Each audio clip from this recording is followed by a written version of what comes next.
We don't have a greeting yet. Yeah, I know. We're workshopping it. We're workshopping it. Are you okay? Yes. How's Mita's volume? Is it loud?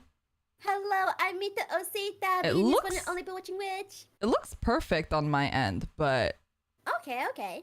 just want to double check. It's good. Audio is good. Audio is good for Ooh. volume. She's good. Okay, great. Awesome. So, since this is our very first episode, we have a couple things to talk about. We're also going to talk a little bit about, like, we're going to introduce what this is, what is this, who we are, and we're also going to talk about not having an intro because that's because maybe you guys have some ideas. Right. So typically, the way that Two Weebs in a Pod is going to work is we are not really going to look at chat too much. We might look at it for ideas and stuff, but we will not be reading chat. We will not be acknowledging that chat exists, and we won't be really interacting with chat. So just as a heads up for this particular type of stream that we're going to be doing in the future. However, we would like to have your opinions since this is our first episode. Do you guys have any ideas for like a good intro? We were like workshopping a couple, right? Like we were saying, Right. the one that we had before was like, I like waifus. I'm Leo. Wait, why would you tell them? That's so embarrassing. And then Mitas was like, I like husbandos. I'm Mita. Oh, what was the other one? It was like, I like muscles. I like maidens. No, oh God. I'm crying. Oh my god. Yeah, It was pretty kind of rough back, we couldn't think of it. That was back when we were still workshopping the name too. So Right. so that's kind of why we strayed away from it. So we're kind of thinking maybe something about like Two Weebs in a Pod. I don't know. Right. I mean, we could just do like a normal Maybe- intro, I guess. It doesn't have to be anything special. I guess so. I think that's where we're really stuck. Like, oh, should we have an intro? Should we not? But yeah. Right. It's a bit hard. I feel like a lot of the podcasts that I listen to anyway, they usually have like a kind of jingly intro, like a music intro, right? And then they'll just be Right. like, hello, welcome to episode 2 of, Two Weebs in a Pod. Right. I'm It's your so host, smooth. Leora Valkyria. And then you would go, yeah. I'm her co-host, Mita Osita. Yeah. Like it would be something like that, right? Like that's normally how the podcasts I've seen work. Right. Could be random. Okay, like it just like comes right in, and then like Mita just says a random fact of the day, and then Right. just says it completely random. Right, something random. Oh God. Oh fudge. You can't put me on the spot like this. Did you know Joseph Joestar is hot, especially in part? Oh, What? don't worry about it. Don't worry about it. Oh my god. I'll come up with the facts next time. Don't worry. Yeah. We'll have facts. We'll have facts next time. We'll just start with the stream with like breaking news. Joseph Joestar is hot. And then do like a Ooh-wee, mama. Oh, yes, exactly. I'm happy that you're using the soundboard because I was banned from using it yesterday. So makes me happy. we probably won't use that like in the actual podcast. We're just sticking around a little bit since this the first first episode. Yeah. We're just kind of getting into it right now. We're trying to feel out what the podcast is gonna be like. So we need to still decide. I mean, I guess for now we'll do our normal intro here. Okay, so for the recording and not for this version, the live version, let's pretend like we had it all together. So we'll go with the podcast intro. All right. Okay. Ready? Yes. You gotta use your most podcasty voice. I gotta deep throat the mic. I gotta like talk like this. You gotta what? I gotta talk like really low into the mic, just straight up like this. Okay. That's like ASMR. That's not podcast talk. Oh, okay. I'll work on it. Yeah. I'll work on it. Okay. Right. All right. Here we go. Are you ready? Oh no! Yes. Okay. Yes. Okay. Wait. What? How does it start? I don't know. I'm getting nervous. Okay, I was waiting for jingle, you, honestly. jingle, and then it goes. Welcome to episode 1. Okay. Yeah. Well, welcome to. Yeah. Episode 1. Yeah. All right, okay. Here. Oh my god! Wait. It's good. All right. Okay. Welcome to episode. Mia! I'm sorry. I was covering my mouth. Okay. Try again. Close your eyes. Why are you closing your eyes? They're gonna see your face. They're gonna see your face. Don't close your eyes. I'll look the other way. Go ahead. Yeah. Don't look the other way. They're gonna see. Sorry. Okay. Okay. All right. Here we go. Here we go. For real. Yeah, for real. Welcome to episode 1 of Two Weebs in a Pod. I am your host, Lyra Valkyria. And I'm your co-host, Mito Sita. And we are Two Weebs Weebs in a Pod. Whoa, so good! Heck yeah. That was beautiful. Yes. All right. We synced. We didn't even plan that, and we synced that. It was beautiful. That's what I was saying. It was beautiful. It was pretty beautiful. All right, we have the take for the final cut, so we're good. Yeah, it was beautiful. All right, so if you guys are not familiar with what this is, by the way, a quick introduction. Two Weebs in a Pod is going to be an anime-focused podcast where we talk about anime-related things and anime all the time. Yeah. Yeah. I feel like I had more to say, but I don't know. Yeah, pretty much. And then we're hoping that you guys will probably like cringe at our taste and cringe at what we're saying, but also maybe agree to some things. You guys gotta keep your ears open and Yeah, we'll also for any super chats or members, I will be reading those on a different stream, not on this stream. Again, this will be very podcast oriented, so today is a little bit of an exception, but generally we will not be interacting or reading chat. Sometimes we might pick up stuff, like if we can't remember the name of a series or something and you guys type it in, that'll be like super helpful, right? Like those kind of things might happen, but in general we won't be responding or chatting with chat, so please understand. We also will be doing this. Currently, we have this planned as a bi-weekly format. So every other week, we will be having a new episode. So today is episode 1. And next week will be episode 2.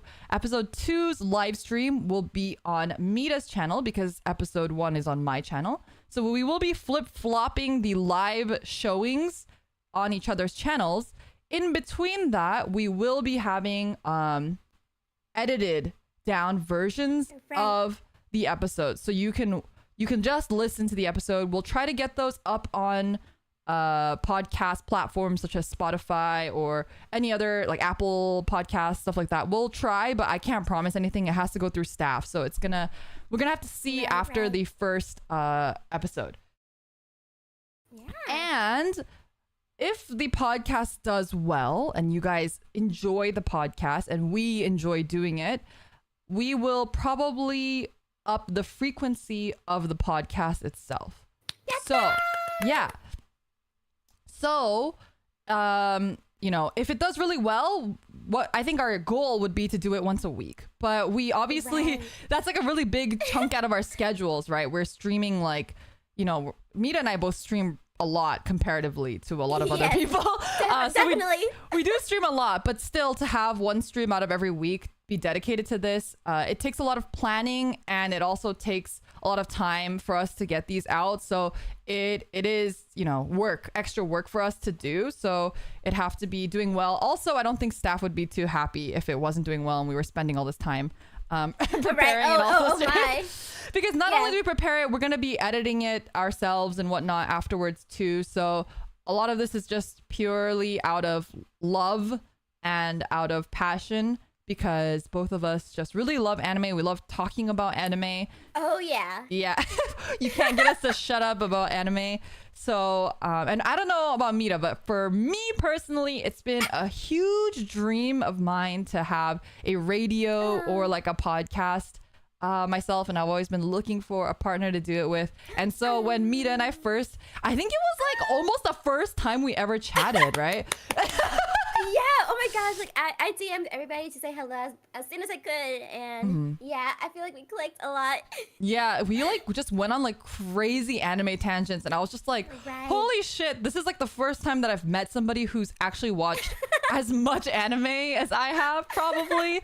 Perhaps even more. So yeah, I don't know. We'll see.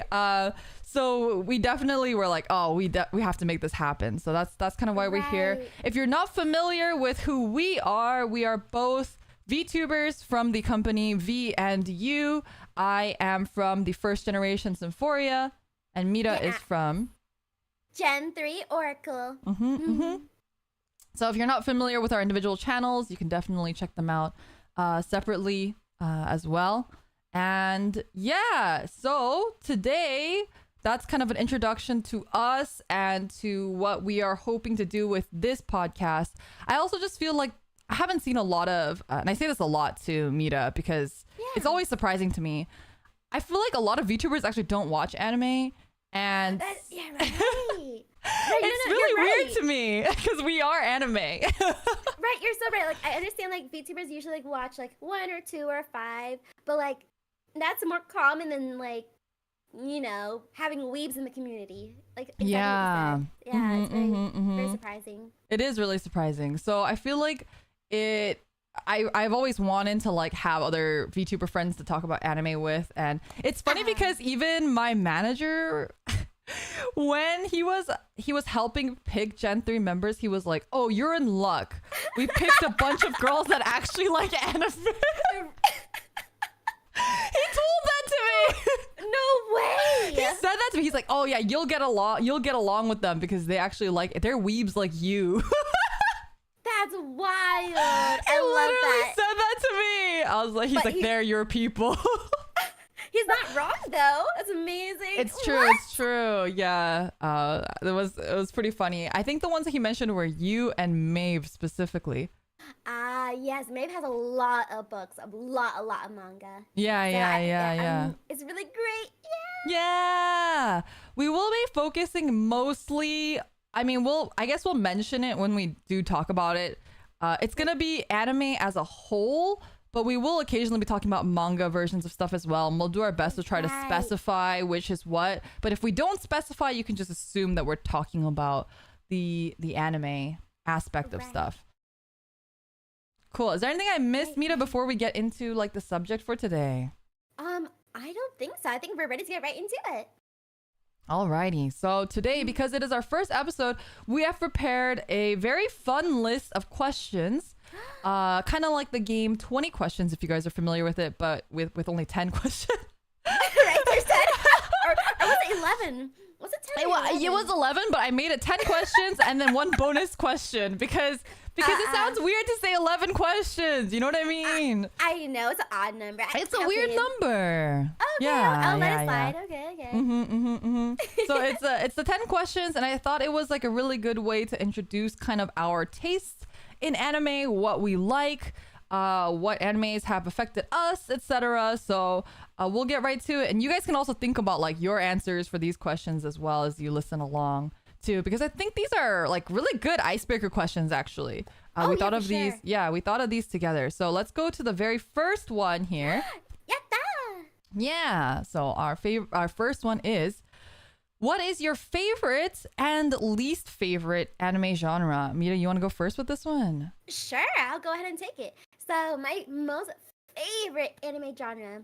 So I thought to put down shonen because I love a lot of shonen anime in general. But if I really want to like break it down, I really love adventure. Like adventure. So it could be isekai, it could be like, you know, for example, Senyu. It's an anime that I love. It's like very adventurous, very funny, and I just like love seeing people go on like this character growth, like adventure of, you know, everything involved in adventures. I love it. Right, and of right, course the right. fighting. This fighting is even better. So like fantasy adventure. And would you say you lean more towards shonen in terms of that sort of genre? Oh, for sure. I'm more of a shonen girl for sure. Yeah. So if it has like battles and like power of friendship, and you know, I love it. I cling on to that so hard. I love it. Yeah, for sure. But oh gosh, for anime genres that I'm not a big fan of. Okay, this is really hard because I love a lot of different kinds of genres, but this one, slice of life in some anime just doesn't cut it for me. I could see that. Like Lucky Star was amazing. Like a slice of life comedy, like very moe, like very cute. But there's like some anime that's just like felt like bland, kind of like. Is there any examples that you can think of? I think like for me, for example, slice of life, I wasn't a huge fan of. Like I wouldn't consider Lucky Star slice of life personally. I find that as more like just comedy. So like if it's like slice of life, I mean, I guess it is slice of life, but like slice of life comedy is usually okay for me. So like Daily Life of High School Boys is like it's like a huge favorite for me. So goofy. Yeah, so but goofy. It feels more comedy than slice of life. You know what I mean? It feels like they're trying to do that sort of 4-coma slapstick sort of thing. Right, but by itself, it's hard to consume for me. Like, you know. Have you seen Yuru Camp, for example? I tried. Okay, so that's like one of the ones that you just can't like vibe with. Right, but I was anime like 3 times, tries, but I haven't tried it for a second time yet. So I need to, you know, try again, but it wasn't my vibe at first. When you say you give it 3 tries, you watch the first episode 3 times, or do you watch up to 3 episodes? Up to like 4 to 5 episodes, I give it like that's about a try for me. And you know, like with JoJo, I tried it when I was like a lot younger, and like I was like about it. But after giving it a second try, it's like one of my top anime, or my favorite anime actually. So I always do that with every anime. Just give it 3 tries. Yeah. Like you revisit it after a while, or like what would you constitute?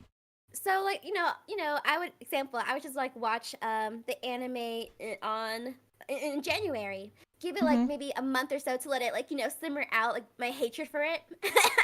And then go ahead and revisit it in like February or late February. For February? Is that how you say it? Yeah. I see. Yeah, give it a try. I'm like, oh wait, because you know, sometimes it does take a year or so for your mind to like, you know, how do I say it? Sometimes when you're older, you get to like really appreciate the anime that you didn't like before. Oh, for sure. So sometimes it takes more than a month. But when you're older, you're like, wow, this was a masterpiece. Or when you're older, you're like, wow, this was trash. I watched Blue Spring Ride. You know? Yeah. Like your taste definitely changed. I mean, like I would say something like Yuru Camp. I loved watching this past year. I really, really loved it, but I don't think I would have loved it even like 5 years ago. You know what I mean? Like probably back then, like I'd probably be like, oh, it's so boring and whatnot. But I think now that I'm like a bit older, like it felt like I meshed with it a lot more. Makes sense. Yeah. Well, then, what would your favorite genre be then? My favorite genre. Okay, so easy answer is idol anime. Oh yeah. I just really like idol anime. I mean, it's kind of funny because I think idol anime has a lot of weird overlap with shonen anime, because obviously it has a lot of those friendship, it has a lot of the growth aspects to it, it has a lot of like, as a group we're trying to achieve a common goal and grow together. So idol anime usually obviously hits all of those boxes for me. I'm also a huge fan of magical girl anime, so it has a lot of overlap. And when I say idol anime, by the way, there's obviously a really big spectrum of idol anime. Some people are like saying like, oh, Oshinoko or like, you know, whatnot. But I think for me, it's like, it could be Oshinoko, but it also could be like Idolmaster, the anime. It also could be Love Live. It could be Wake Up Girls. Like it could be something really serious, but it could also be something just really goofy and fun, or even for kids. Like it could even be Aikatsu, which I love. I love to death. I love Aikatsu so much. Yeah. Oh wow. Okay. Yeah. Oh, I see. Have you seen Aikatsu at all? I haven't, but I know of it. Yeah. It's definitely not for everyone. It's like it's another kids show. Like I love kids shows. Like I love Precure, I love Aikatsu, I love Kamen Rider. Like media for children tends to be really up my alley for whatever reason. I think I just like enjoy that sort of simplistic, like I don't think too hard about it. Like everyone is friends. There's no conflict and like, you know, that sort of vibe. I would say Aikatsu is actually one of my favorite like anime franchises, period. So wow. Yeah. So that's what I would say. But I think that's kind of an easy answer and it's so broad, right? Like I'm just like if there's idols, I'm into it. But if I have to pick a little bit more of like an actual genre, because I don't know if I would consider that a genre, I would say mine's pretty similar to yours, but mine is more feel good fantasy. Oh, so, give examples, please. Ooh. Yeah, so something I would consider a feel good fantasy would be like Hamefura. Like the the flat what is it, avoiding my death. I was reborn as a villainess and now avoiding my death flag. Okay. Or even reborn as a slime. I know these are both isekais, but like these are both very low risk, low conflict, feel good fantasies. Like you're just having a good time the entire way, if that makes sense. Yeah, I think you did a good example with that time I got reincarnated as a slime. Because I, watching it, you think, oh my gosh, like Rimuru is going through so much. She's gonna have to do this and that and battle, and it's like it's pretty nicely paced and not too overbearing with the intense action or drama, you know. Yeah. Right? I mean, there is like, I would say that the downfall of these series is that it has less character growth, right? Because a lot of these characters are already really strong. Like they're overpowered, right? Yeah, like power fantasy, some people call it. And they do have like that strength. So they don't have growth, but I like to see through their good actions that the people around them grow, if that makes sense. Right, it's like One Punch Man. Same thing. He's very OP, but you do see other characters around him. Exactly. Right. Although I would not consider One Punch Man as a feel-good fantasy. Oh, no. No. I get what you're saying. Yeah. Right. Definitely. Yeah, wait, then what's a genre you don't like? Oh, I would say now my least favorite genre would have to be one of the two. It'd have to be either shoujo. And I know that's pretty contentious because I do like josei, but I think, so I don't mind romance. It's not the romance that I have an issue with. I think it's the way that shoujo is written, especially in that more old school kind of way. Like when, I know everyone's gonna fucking cancel me, but like when I'm so ready for it. When they remade Fruits Basket, I was like, I'm not fucking watching that. Like, I'm not touching that with like a 10-foot pole. You cannot. Wait, that was me. Oh, really? My younger sister is a big fan. Like, it's her favorite anime, but I can't say anything in front of her because she gets triggered, man. Yeah. She's like, it was the best of the best. No, I cannot, because Fruits Basket made me livid growing up. Even when I was growing up, I was so angry. So when they rebooted it, I was like, no, I refuse to watch this. Like I watched a little bit because of like nostalgia's sake, but I was not a big fan of like the animation style and the art. It just felt so off too. So like it was like so many things in one that I was like, nah, man, they missed the mark with this one. But the story overall, it could have been so much more. It could have. I feel like the premise is pretty interesting. Like each character being a zodiac animal, and then you have that whole thing with like the cat. How like in the Chinese mythology, the cat like couldn't be a zodiac animal because this or that or whatever. But I just really, really, really despise like dumb love triangles, and I felt like that was just Fruits Basket in a nutshell. Right, love triangles really hurt me too. I'm not a big fan of them. I kind of like to know like who is like the love interest and follow their story rather than like, oh wait, which one, or how like the main character look like she's like flopping in between two dudes or something. But, right. I feel like but see, the thing is, I don't want to say that I hate all of them because I feel like something like Hamefura is that, but it's done in a really well way. Right. Like it's so good in Hamefura because it just feels like realistic in a certain way. Like they're drawn to her because she's kind of different. She has like a different way of thinking. But no one's acting like super irrationally or stupidly. There's no weird misunderstanding. Like she's very clear and communicative with all of the parties. Like all of that is good and well done. And that's what makes it interesting. And that's what makes it fun. But like anytime there's like a love triangle and the entire premise is like a weird miscommunication between multiple parties, like that shit drives me crazy. Oh, I hate miscommunication. It's like the worst thing ever. Because I'm like, it feels like such a cop out. It does. Exactly what I want to say. Exactly. Like just talk to each other, please. Kills me. Yeah, especially when it's like in modern era and like they have smartphones and stuff. Like, come on. Oh like, no, pause. No. It's the worst. Like you have no excuse. You have no excuse. Actually, that was my sister, not my girlfriend. Yeah. Like who I was hanging out with. Like it's a misunderstanding. Just says, well, you know, so you know. Yeah. You know, no, 100%. But the other genre that I was gonna mention is horror, and it's not because I don't like horror. It's just because I can't handle it very well, so I just don't watch a lot of it. So anything, especially with too much gore, is pretty hard for me. Really? Because I was actually gonna say that as well, but in a different sense. I wasn't a big fan of like horror because it wasn't scary enough, or it doesn't feel like horror. I feel like sometimes anime horror these days is more like a what's it called? A surprise factor rather than actual like really like shock factor. Right, more shock factor than anything. Right. Junji Ito does it really well. It really makes you think. Oh, really okay. You, like... that being said, I do love Junji Ito. So I read a lot of Junji Ito stuff because I feel like that horror is more like psychological horror, and that's a little bit better for me than like I just can't handle things with gore or like jump scares, right? Oh, okay. Yeah. Ooh. I can't think of an anime on top of my head that was like really too scary. Did you know another with like the umbrella scene? Oh, I knew of it, but I didn't watch it because I heard that one was. That's the one with the girl with the eye patch, right? Yes. Yeah. I remember that one.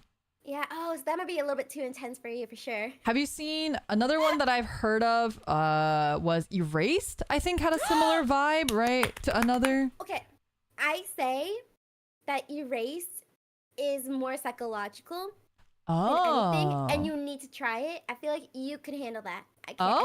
Please, all I recommend all it. right. Okay. So I'll definitely have to check it out. It's 12 episodes or so. I mean, I heard it was good, so I definitely I was curious, thriller. but I was definitely worried about that. I mean, I would say something on that line that I've talked about on stream before is like Higurashi was like something I couldn't do. Like I think that was the first time that I had encountered anime gore to that extent. That I was like, okay, I think this is like not the thing for me, because I really wanted to like Higurashi because I really love the art and I really love the character designs. So I was like really getting into it in that sense. But like the nail ripping scene, I was like, I can't. And that one and the bat with the nail, like I couldn't do it. I couldn't do it. Yeah, it's a pretty intense anime for somebody who's definitely not a big fan of like gore, horror, and all those horrors. Yeah. Do you watch? Would you say you watch horror like outside of anime too? Oh yeah, definitely. I love being scared. I love being like paranoid. It's like exciting to me. It's exciting to me. Yeah. So it may make somebody like you faint. Might make me be like, oh my gosh, this is terrifying. I gotta keep watching. Like, you know, it's like a bad car wreck. You can't look away. You can't look away. Like whoa, you know. Yeah. Right. Interesting. Yeah. Yeah. Okay. Well, let's move on to the next question then. Now that we've got that one out of the way, we have which anime character? Oh, yeah. Which anime character do you relate to the most? You can go ahead and start with this one first. This one I've also talked about before, so people who watch my streams may have heard me talk about it, but I can't change my answer because there is no other character that I relate to so much than Senna from Haganai. Oh, okay. Can you explain? I think especially during that time when I watched it, because I was like in high school when I watched Haganai and Senna. And so if you're not familiar, Haganai is also what is the, I don't know what the English title is, but it's like boku ga tomodachi ga tsukanai or something like that. It's like I can't make friends or something. I don't have friends, something like that. This was back in the day. Oh man, I feel old, but like back in the day where anime didn't have English titles. Okay, we didn't have official English titles back then. Yeah, we had those, the translator subtitles on the top. Like, this means. You had to watch Bakemonogatari and pause every 2 seconds to read like the 50 paragraph translator's notes. Okay, back then, that's what it was. All right. Those sites, certain sites. But anyway, yeah. Senna and Haganai basically. So the premise of the anime, if you're not familiar with this anime, is a club of people who don't have friends, and they kind of start doing things together that friends would normally do, but they're not actually friends, right? And at the end of the anime, they're actually friends, right? So that's kind of the general premise of this series, and it's a harem anime because everything back then was a harem anime. And and Senna's whole thing was that she basically is in school, and people think that she has it all together and stuff. But she actually doesn't have any friends, and she feels kind of outcasted, and she's really nerdy and likes a bunch of nerdy stuff, but people think that she's like super proper and they don't know that. So I definitely related to that a lot. I didn't have a lot of nerd friends. Haganai, I always wanted to play Monster Hunter, but I didn't have anyone to play with. So when I watched Haganai and I watched them play Monster Hunter, I actually went and bought Monster Hunter, and this was on the PSP, and I played by myself. Oh my god, we need to play Monster Hunter together. We do. Oh my gosh. Wow. So that was like a really big one for me, and I think it was like the first time that I felt kind of like seen in an anime. I was like, oh, this really feels like me, and I kind of wish that I had the people around her that like she did. I didn't like Yozora actually because I felt like Yozora bullied Senna. And I didn't like that. I felt like she deserved better, and she just wanted because I feel like out of everyone, she genuinely just wanted to be friends with everyone. But but like Yozora felt like she was just bullying her, and I didn't care for that much. We actually mentioned this before too, but like I'm Senna and Mita's like Kobato. Right. We talked about it. You're right. We're Senna and Kobato, so fan artists, you know what to do. But there's that, and then the other one that I'm sure like every girl who watches anime watches this and relates to her, but so that's why I don't put her as my main one, is Umaru-chan. Oh yeah. Oh my goodness. Wait, I feel that one quite a bit. I had multiple people who like saw Umaru-chan meme. They didn't even watch the anime. They saw memes, and then they would send it to me, and they're like, "Is this you?" Wow. Like, oh man. Oh man. Literally, well put together IRL. Yep. As the doors close. Right. Yep. Behind closed curtains, it's chaos. Yeah. Potato chips. Yep. Exactly. Right. I actually had an Umaru-chan, the blanket, the hoodie that she has, the hamster one. Cute. I have it. Yeah. And Echo sends a lot of Umaru-chan gifts, so I feel like maybe Echo also relates. Maybe. I would say that most girls that watch anime probably to at least a very certain degree relate to Umaru-chan. Like there's just no way that you can't, right? Right. Honestly.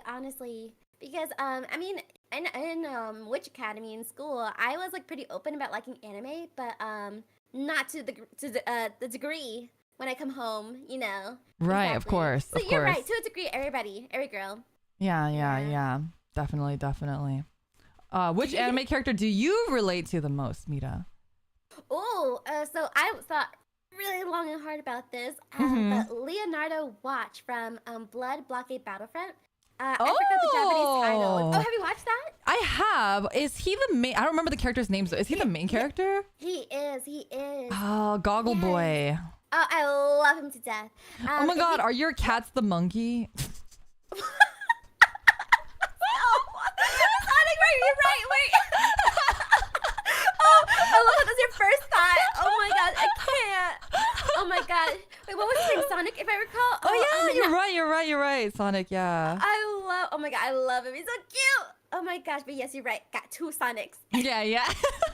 Oh my gosh, but yeah, if you guys don't know, the anime like takes place in like a New York-esque like fantasy realm where like all types of people are together, like demons and like not demons or perhaps more like otherworldly creatures living amongst humans as one. And Leonardo is just like a guy that's just trying to get by to his day-to-day life, and it's so chaotic, which I totally like feel like my chaotic life growing up. But he just continues on, like he's so like hardworking and like very like what happens right. And he's like very cowardly like me. But he's so brave. He's brave at the same time. Right. I can see that. Scared to do things. But in the end, he'll go through with it. He wants to protect his friends and family, which another big thing. He has a big heart for his family and friends. And I cherish my friends and family like a lot. His whole thing, this is like slightly spoilers, but it's an old anime, so I don't consider it spoilers anymore. But his whole thing is like that thing with his sister, right? His sister, right. Right. I remember something about that. Like she's like in a wheelchair or something. Yeah, that's her with blonde hair. Yes. Oh God, it's been so long. Oh my gosh, I rewatched that anime 3 times. Really? I loved it. You don't just give things 3 tries. You just rewatch them 3 times. Yeah, oh my gosh, it was so good. And all the endings and openings, all of them were beautiful. Well, it's like really funny because I think a lot of people don't realize that the Sugar Song and Bitter Step is from the anime. I also watched Kekai Sensen or Blood Battle Brocade or whatever. Yeah, Kekai Sensen. I watched that when it was airing and I really enjoyed it. I remember there was like a part where I just kind of started losing interest in the plot. I mean, I watched all of it, but I remember I don't remember exactly what happened. It's been too long. But I remember thinking always that the opening and ending were so good.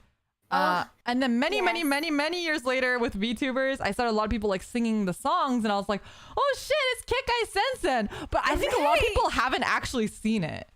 They just know the song. They know the song or they know like the animation. The animation? Because there were so many like mad parodies. Oh, there's so many. There was like so Naruto. Yeah. Okay, chat. Where is the fucking VNU? I was thinking about that. I need a VNU. We need a VNU Kekai Sensen ending parody.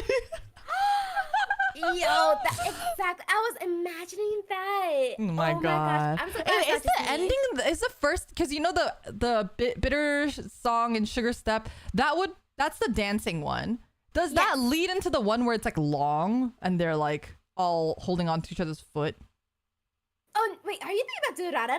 No, Durarara has one too, but I thought Kekai Sensen had one as well. Or maybe I am just thinking about Durarara.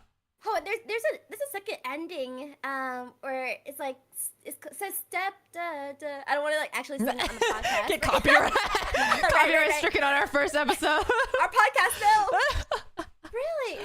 I think there was one, but I don't know. We can fact check that later. You're probably right. It's been a hot second since I've seen that, but yeah. No. Speaking of which, Durarara also I really enjoyed back then, but yeah. You know, okay, wait. We're going a little bit off topic, but you know what anime that was really big that I never watched during that time? I didn't watch Tiger and Bunny. I need to call the police. We're the sirens. I fucking knew it because they all have muscles. It's just a bunch of muscular guys. Let me tell you, I will go on and on, but I can't do it on the podcast. But I will DM you a whole paragraph, 5-page paragraphs of Tiger and Bunny and how their friendship, the muscles, oh my gosh. I love that anime to death. I heard it was so good. Oh my god, yeah, my friend introduced it to me because she knew I love muscles, right? Yeah. Like you guys do too as well. And she's like, oh, me, you'll love this. I'm like, okay, bet. I binge watched it so fast. You need to get into it. It's so good. I need to check it out. I feel like it's definitely up my alley in terms of it being a sort of Sentai, like tokusatsu-y, but also, like having that sort of more adult theme in it and sort of mecha-y too. Exactly. Yeah. So I definitely recommend it for sure. Like I wouldn't recommend it to you if I knew that you would be like about it. But right. Really good. No, I definitely got to get around to that one. I treasure that anime. Yeah. Okay, well, speaking of anime that you treasure, let's go on to the next topic because otherwise we'll be here forever. We're like on question, what is this, 3? Right. I think it's good to cut it down a lot. I think it's a good idea. Yeah, well, because originally we were literally going for 20 questions, and I was like, "There's just no way it's gonna be like a 7-hour long podcast. Like, it's just not gonna happen." What is the first anime you've ever watched? And our answers are gonna probably be very. I think we've kind of talked about this before, but it'll be pretty different because we do have a little bit of an age gap, I would say. Yeah, but you've seen a lot of older stuff though, surprisingly. I feel like back I keep saying back then, but back then, you know what I mean? It was just so hard to come by anything anime. It was just so hard. Right. And so like I would consume as much as I could. Like even if I was older, even if no one talked about it, I was just consuming left and right. Right. Wait, so by the way, for the stipulation for this question though is let's do the first anime you ever watched, period. That, you know, you didn't have to know it was anime, probably whatever you saw on TV first. The second one would be the first anime you watched knowing what anime was. Great. I was actually going to point that out, that I had 2 different answers. Perfect. Well, I guess I can start this time. Yeah, the first anime that I just like watched, period, not knowing what anime really was Dragon Ball.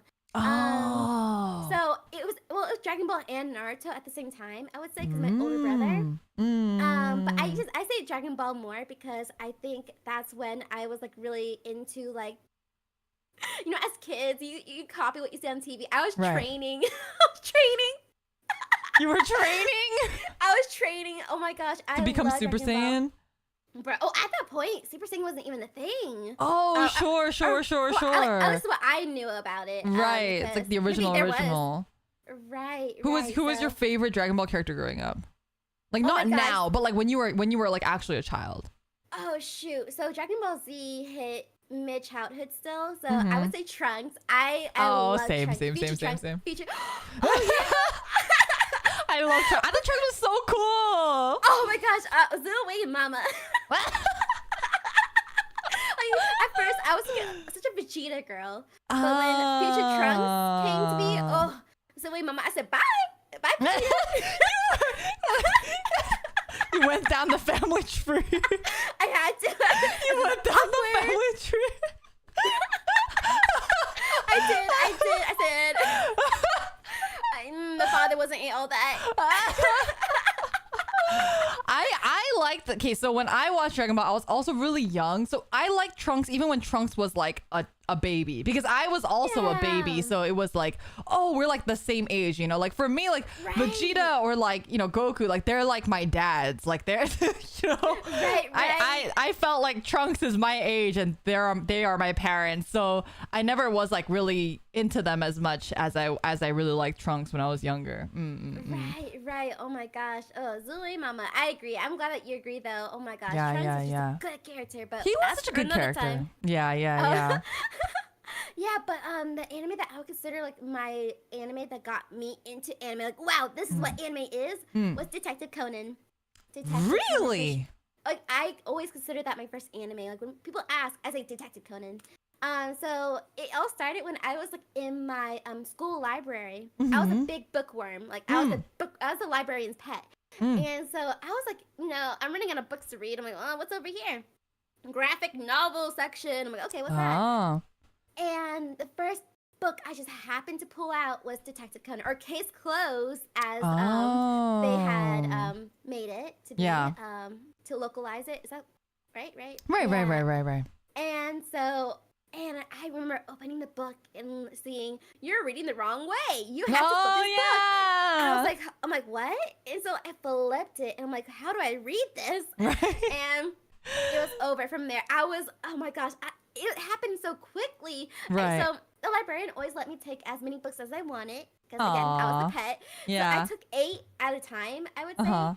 And I like consumed it. Like, you know, I Googled like, is this how you should read the panels? Because like the bubbles still confuse me. Right. Because you were reading it for the first time. Right. And I was like, what is this?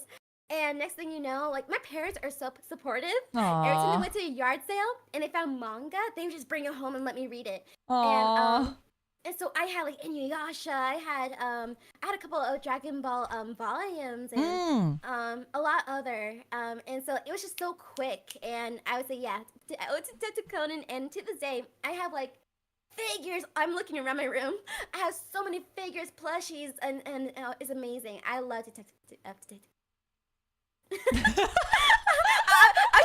trying to stop myself. I started stuttering. I was trying to stop myself. I was like waiting for you to correct yourself, but you didn't.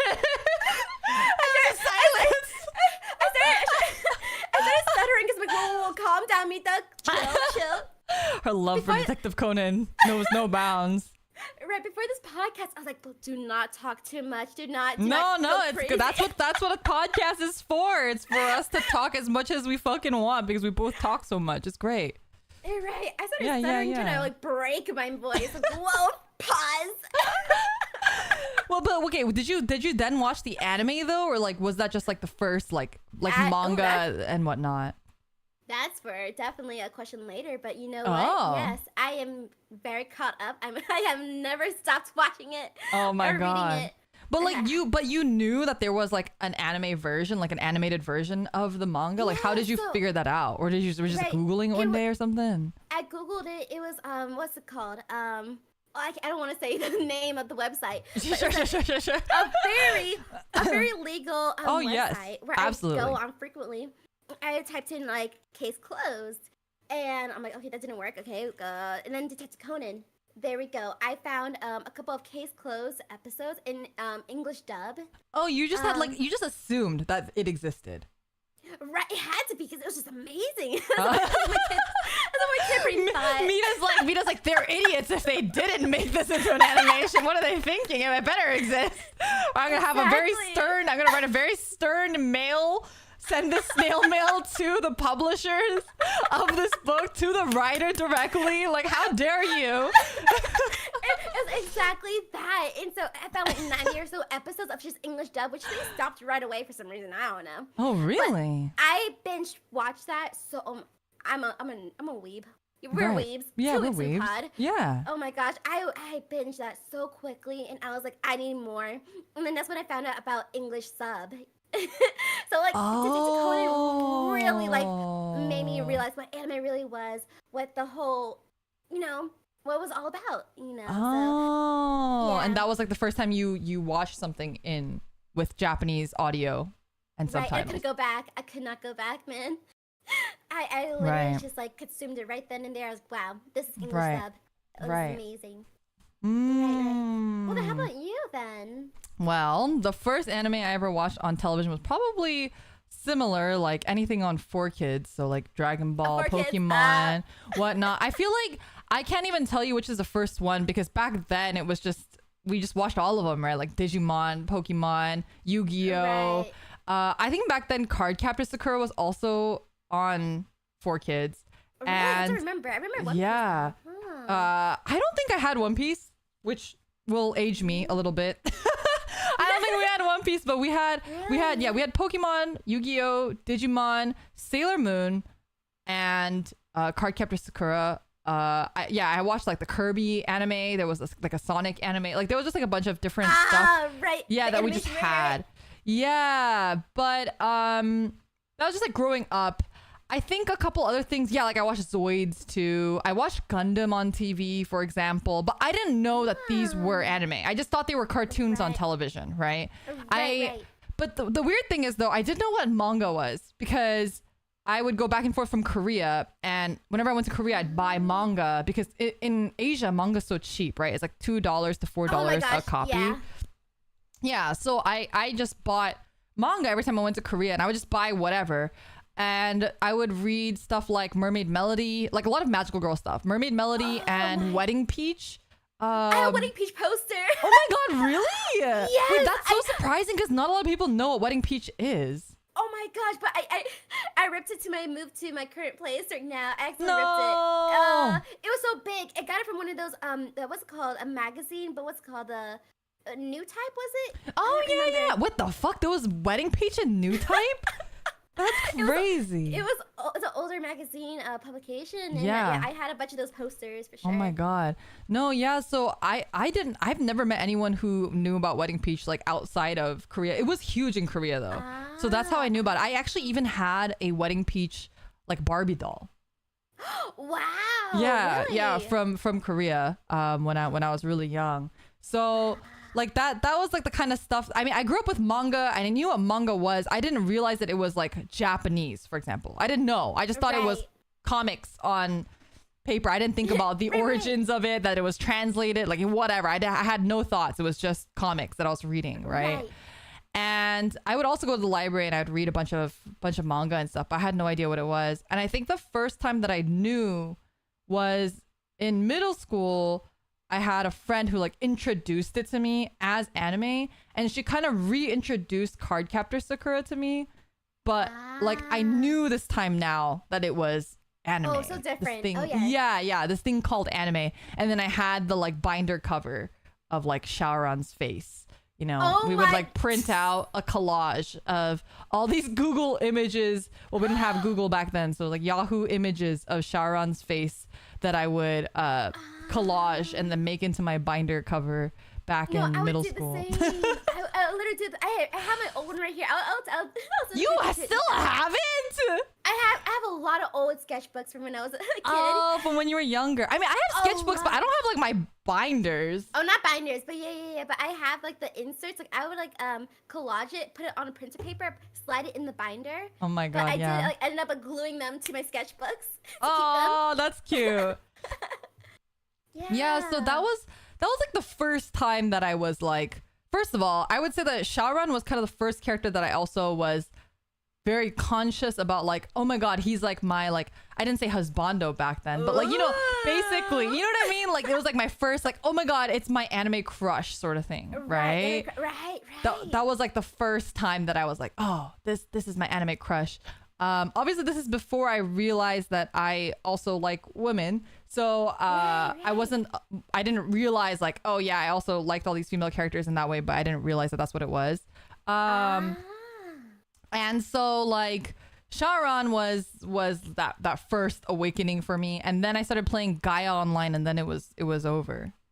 Oh wow, crazy! Wait, then who was your awakening in anime? What anime girl was like? Whoa, she's so cute. I love she's my crush.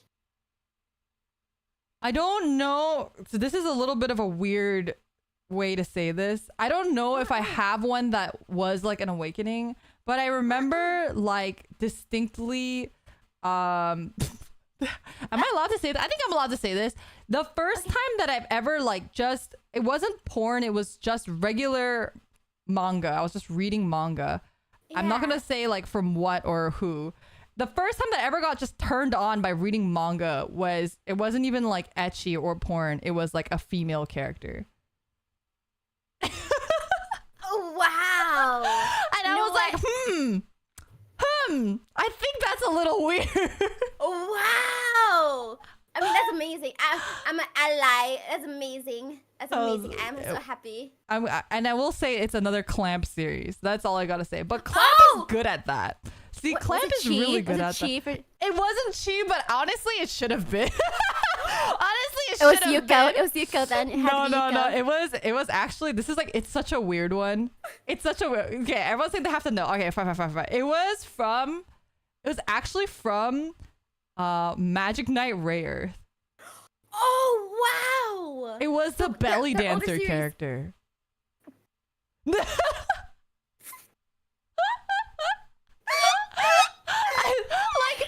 so weird to think about it. But Ray Earth, okay, not gonna lie. Yeah. Ray Earth is one of my favorite series of all time, period. I love clams.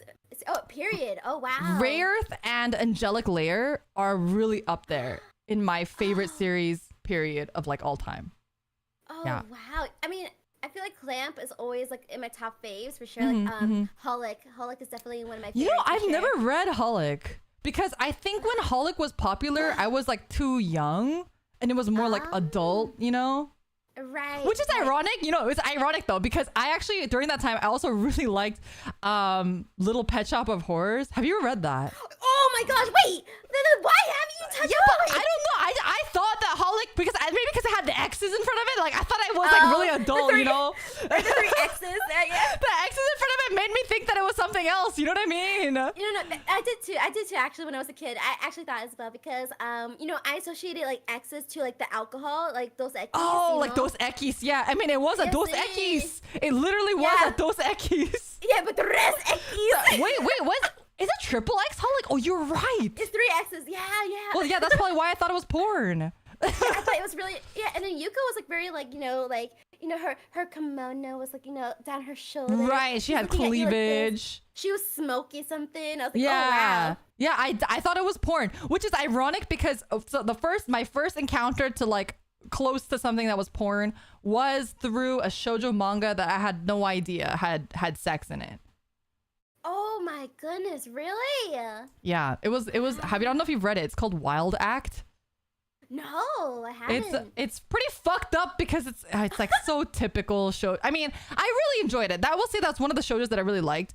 But in that series, basically the girl is like a thief and she's like stealing stuff. She has this actor that she's in love with and she's like stealing his like paraphernalia and stuff after he passes or something like that.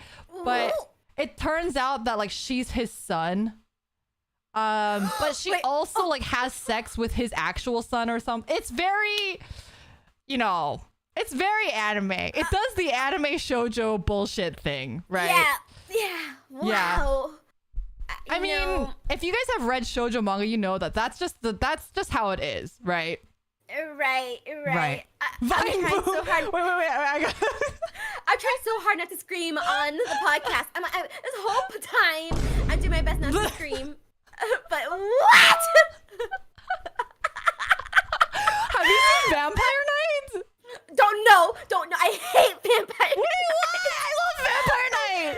The opening, beautiful. The ending, the opening beautiful. ending are amazing. Akaku. Oh my god! But the anime itself, I was all over that when I was a kid. I was all over it. That was my fucking jam. The things that I would let fucking Kaname do to me, I like kid you not. I gotta call the police. Ain't no way. Oh my god. Okay, Zero was kind of cute. I was team Kaname all the fucking way. Are you kidding me? I see.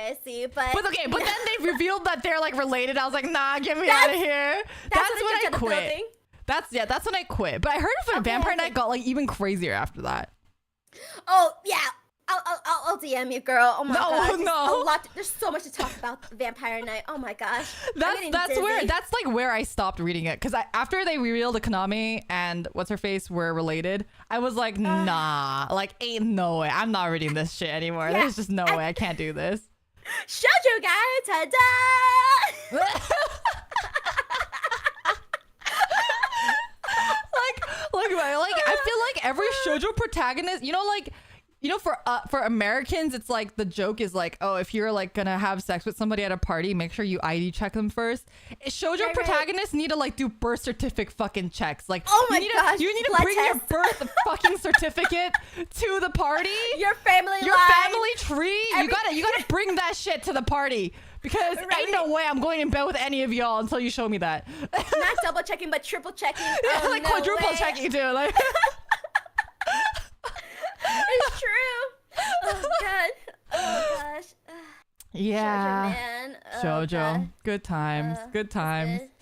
It's all good. Someone mentioned DNA testing. Have you ever seen DNA Angel? I tried to as a kid. I was confused, I think, more than anything. mean, it is pretty confusing if you're like not used to the tropes. Right. It was confusing to me as a kid, but yes, I have heard of it, yes, and tried. No, I really enjoyed that as well. I really love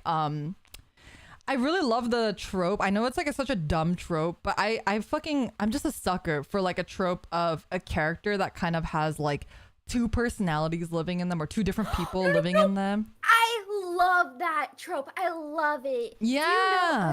You know Sergeant Frog, of course. Momoka. Yeah, I love her. She was my favorite so character. much. She was my favorite character in Sergeant Frog. Oh my god. I mean, technically Tamama is a little bit like that too, right? Right. But Tamama's kind of annoying, so we don't talk about Tamama. I love Tamama. He's crazy, but like annoying, funny. Yeah. He is really funny when he gets like his eyes are like bloodshot and like you can see the veins like bulging out of his eyeballs. And he beams everybody. Yeah. So good. Right. Sergeant Frog is so good. I'm so glad that you like it too, because I feel like I really didn't know anyone. That one's another one that I read the manga because I was in Korea. And they had all of it. Yeah, because it's called Keroro Gunso in Korean. Keroro Gunso, right. Yeah. But it's like the same in Korean. So I read it all in Korean. And like it was really big in Korea. Like growing up, everyone, like there was like plushies, toys. You could get like bread with stickers of like Sergeant Frog in it and stuff. But I didn't know anybody in the US that even knew what it was. Oh my gosh. I had like a Keroro hat. You know, you saw it in like Lucky Star sometimes, like an appearance of a Sergeant Frog. Yeah. Sergeant Frog and Keroro Gunso was just amazing, man. Yeah. Oh my gosh, the characters, the anime, all the openings and endings, I loved. All of them. Ghetto. Oh my god, no way. Heck yeah. Oh my god, the Afro Gunso, that one's such a good song. Afro. Yeah, it's so good. Right, but yeah, oh my gosh, we need to cover. Oh my god, we did a cover of Afro Gunso. We have our Afro on. So good. No, and you know, actually, another character I really relate to, kind of going back to our old question, was Keroro. Like the whole concept of him not blowing up planet Earth because he loves Gunpla. Like that was just so. It was so funny, but also really resonated like deep within me. You know what I mean? I mean, Keroro Gunso was the reason why I understood like what Gunpla was when I got into it when I was older. Right, because you built Gunpla too. I forgot. I do. Yeah, I do. You even have some of the Keroro pla models.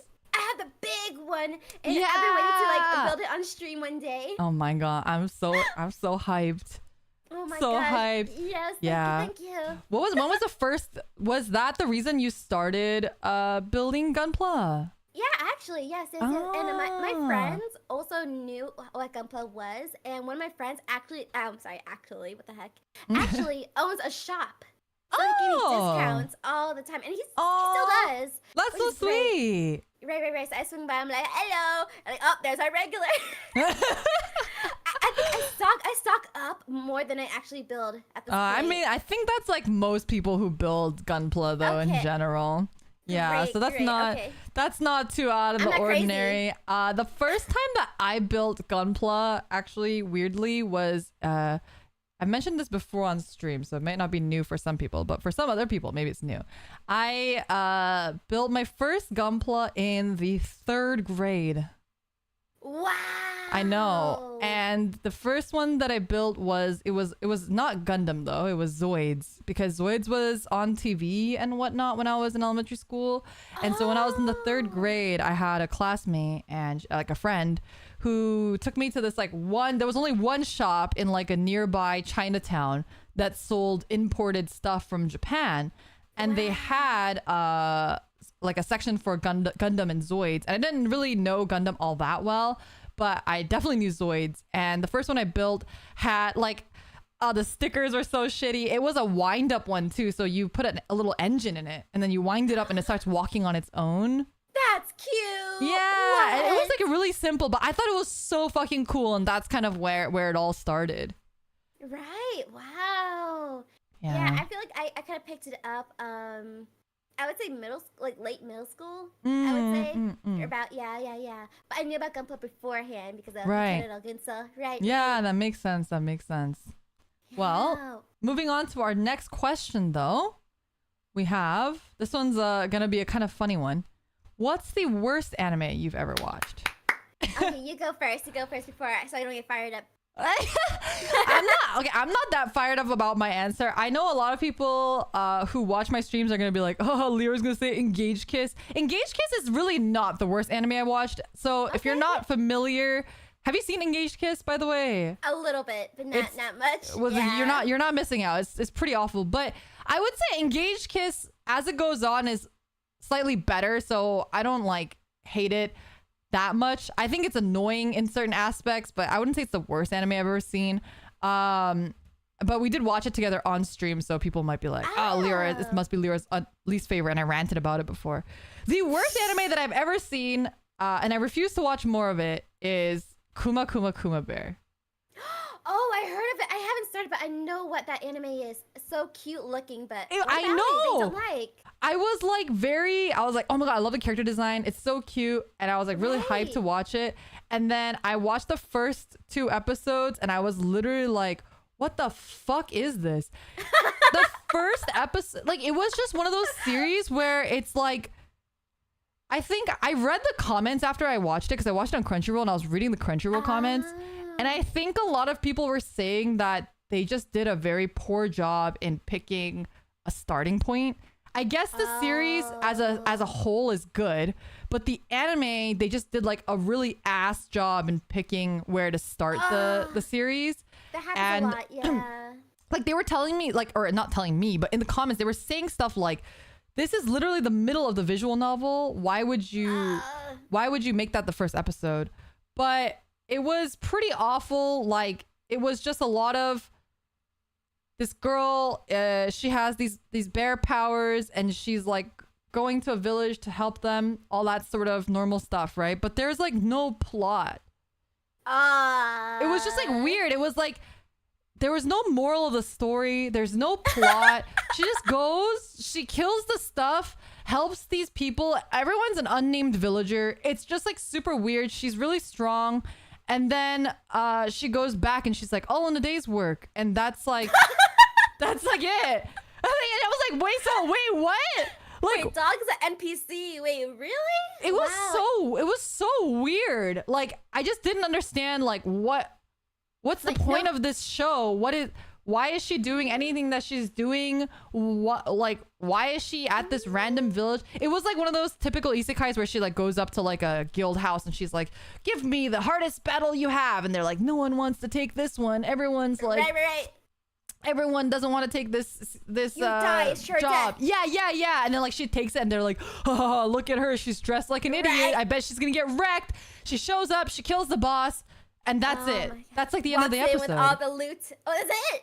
Oh that's like, that's the end of the episode. I mean, I think it like kind of like, there's like probably more to it later. I think it showed her, she's like using a VR headset or something. So it's like a sort of online type thing or something. But it just felt like nothing happened in the episode. And I know I said I like feel good fantasy, and I know I said I like the power fantasy stuff, but this was just like that. All of those have plot though. It was like a nothing burger. Right? Yeah, like it's fine if the character's OP. I'm not saying that there's a problem with the character being OP. It's more of like there's just like what are they doing in this world? I don't want to just watch someone be OP and do like nothing. Right, do nothing with it. Have no motivation. Have no plot to go with. Right. So that's. Oh, wow. I mean, I'm judging it based off of one episode, so maybe that's not it. Okay. But of every first episode of anime I've seen, I've never seen one that I was just so disappointed and was just like, I'm never watching that ever again. Like, wow, that was really awful. Like, there was just nothing in that first episode that was interesting at all besides her character design, which isn't even that interesting, really. It's very simple. Right, but like you see the designs everywhere. Like, you know it's from Kuma Kuma. Yeah. Right. Yeah, wow. I don't know. That was a little, but you know, actually, I also, along those lines, I also recently watched that first episode of the vending machine anime. That one fucking sucked too. I haven't started it yet, but I was wanting to. I was like, what is this? No, don't do it. No. It's a waste of your time. That one also is like an entire episode where I was like, I'm never gonna get those 30 minutes of my life back. Like, wow. I sure spent 30 minutes of my life watching something that I literally could have watched something I actually like. Like, I can't believe I like wasted my breath. You know, honestly, I didn't even feel that way about Engage Kiss. Engage Kiss, I felt like it was so bad that I could like rant about it, you know, so it could be like so bad that it's good, right? Like I could see that. Right. And there's like interesting things in it too. So I get it. But Kuma Kuma Kuma Bear and the Reborn as a Vending Machine both were incredibly fucking bland and boring with no sort of like any character growth or any in the first episode. I mean, it is one episode, but like in the first episode, you gotta hook me in. You know what I mean? Right. Oh no, you have to, or you'll lose people like that. Yeah, exactly. It felt like the vending machine anime was written by some person who's just obsessed with vending machines. And unless you yourself are a fucking vending machine otaku, then you wouldn't get it. You're not gonna like appreciate it. Half of the first episode is him just waiting for someone to show up and like talking about the calculations of how much electricity he has before he dies. I was like, this is so fucking boring, dude. That would make me really upset knowing that they spent like budget time, artists like his time. Wasting my time, man. My time and our time too. Wow. Okay, I'm not missing anything there. I'll continue, I guess. To different anime. Worst anime you've watched? Go. Oh my gosh. It's when I was a kid. Okay. It's an anime from 2003. Okay. It's called Air Master. Before you said Air Master? Air Master. It's so, oh my god. Calm down. Okay, so basically what happens is like this gymnast, right? She's really good at flipping in the air. She's jumping. She's crazy, whatever. Well, she now turns into like a street fighter, and she's like gets a good reputation for it. Like, oh my gosh, she's like her aerial jumps and everything is wild, amazing, crazy, right? Let me tell you, this girl, the whole anime has terrible plot line. Actually, no plot. It feels like it's like specks of like a motivation there and there to continue the story, but it's like nothing solid, right? Like the characters are annoying. Like there's this one character that screeches like a monkey, like every episode. Every minute, it's not even like the main character, it's like a side character that's like tiny and it like walks around with her, like a normal student, but like small, screeches all the time. That's all she does. Oh my gosh. And what else? I just feel like it was just very inconsistent, like the storyline. It could have been so much. Like this is the anime called I don't know if you heard of it, Kenichi, the world's greatest disciple. Kenichi? I don't think so. I love that anime to death. Like it actually is like similar where it has like the fighting like aspect to it. I've seen this one. Yeah. I love that anime. Yes. Air Master. They just like, you know what? Let's just throw it out there. Hopefully, hope for the best. The art was inconsistent. The art was like sometimes they tried, sometimes they didn't. You know, it's like they didn't even know how to draw their own characters. Like what? I mean, again, I feel like old anime like art consistency was always pretty shoddy. Right, like it's 2003. It's okay. I understand to a degree. Sure. To a degree, because sometimes I'm like, who is that? Yeah. Oh, that's the main character. You can't even tell who it is. I don't know how many episodes I watched, and it was like again, it was like older, but yeah. God, I refuse to try again. Go for it. You refuse to try it. Well, no, I wouldn't. I would say that if like you don't like it that much, you just shouldn't even bother. Like I said, there's not enough time to even watch the stuff that you actually like. You know what I mean? Or that you want to watch and you know that you'll like. You're right. It's not enough time in this world, right? You're right. I don't want to waste my time watching this one girl flip and this one monkey. Like I don't want to hear that all the day. Oh my God, I don't want to hear that all day. I don't. I'm sorry, podcast listeners. You don't want to hear that either. You don't want to hear that either. Oh my god. No, I think there probably are old anime that I can't think of because they're so old or I've blocked them out of my mind that are just straight up bad. Like that, for sure. That probably are worse than Kuma Bear or the vending machine one. But those are the ones that like stick in my mind right now because they're more recent. Right, but I know you don't like shoujo. How about Itakis? Have you heard of Itakis? Itakis? No, I don't think so. Older shoujo anime, terrible. So if I hate it, then you super hate it. Yeah, probably. I feel like there's a lot of older shoujo that I watched so much of just because back then we just didn't have a lot of choice. Right. Or I would read a lot of just because I didn't have any other options and I just tolerated stuff, you know? Right. But I can't like think of anything that was just like actually bad. Like made you like throw up. Can't believe I wasted my time, laid my eyes on it. And like usually if I don't like it, I drop it pretty fast. Yeah, like usually I can tell like within the first 2 episodes or so if I won't like it, and I'll just drop it. okay. Yeah, there's some anime where I forced myself to watch for like a couple episodes, and then I ended up liking it. So. Oh, really? Is there any series that you can think of off the top of your head that was like that for you? Oh, I feel like Oh shoot, not on top of my head at the moment, but probably like pop up later on. Yeah. That's fine. All right, then in terms of worst anime, the next question is what anime I guess it's the opposite. What anime had the best ending? Because then the next question is going to be what anime had the worst ending. Right. You can go first with this one. I kind of talked about it earlier, but I would say that Hamefura is like it's a kind of a cop-out answer. But I feel like I like to say Hamefura because it was unexpected. Because I was expecting her to get with somebody, and I like the fact that they kind of ended it as like a harem-ish ending, or like a like it almost feels like just a straight up harem ending. Like she just gets with everyone basically. Right, everybody's happy, everybody is content.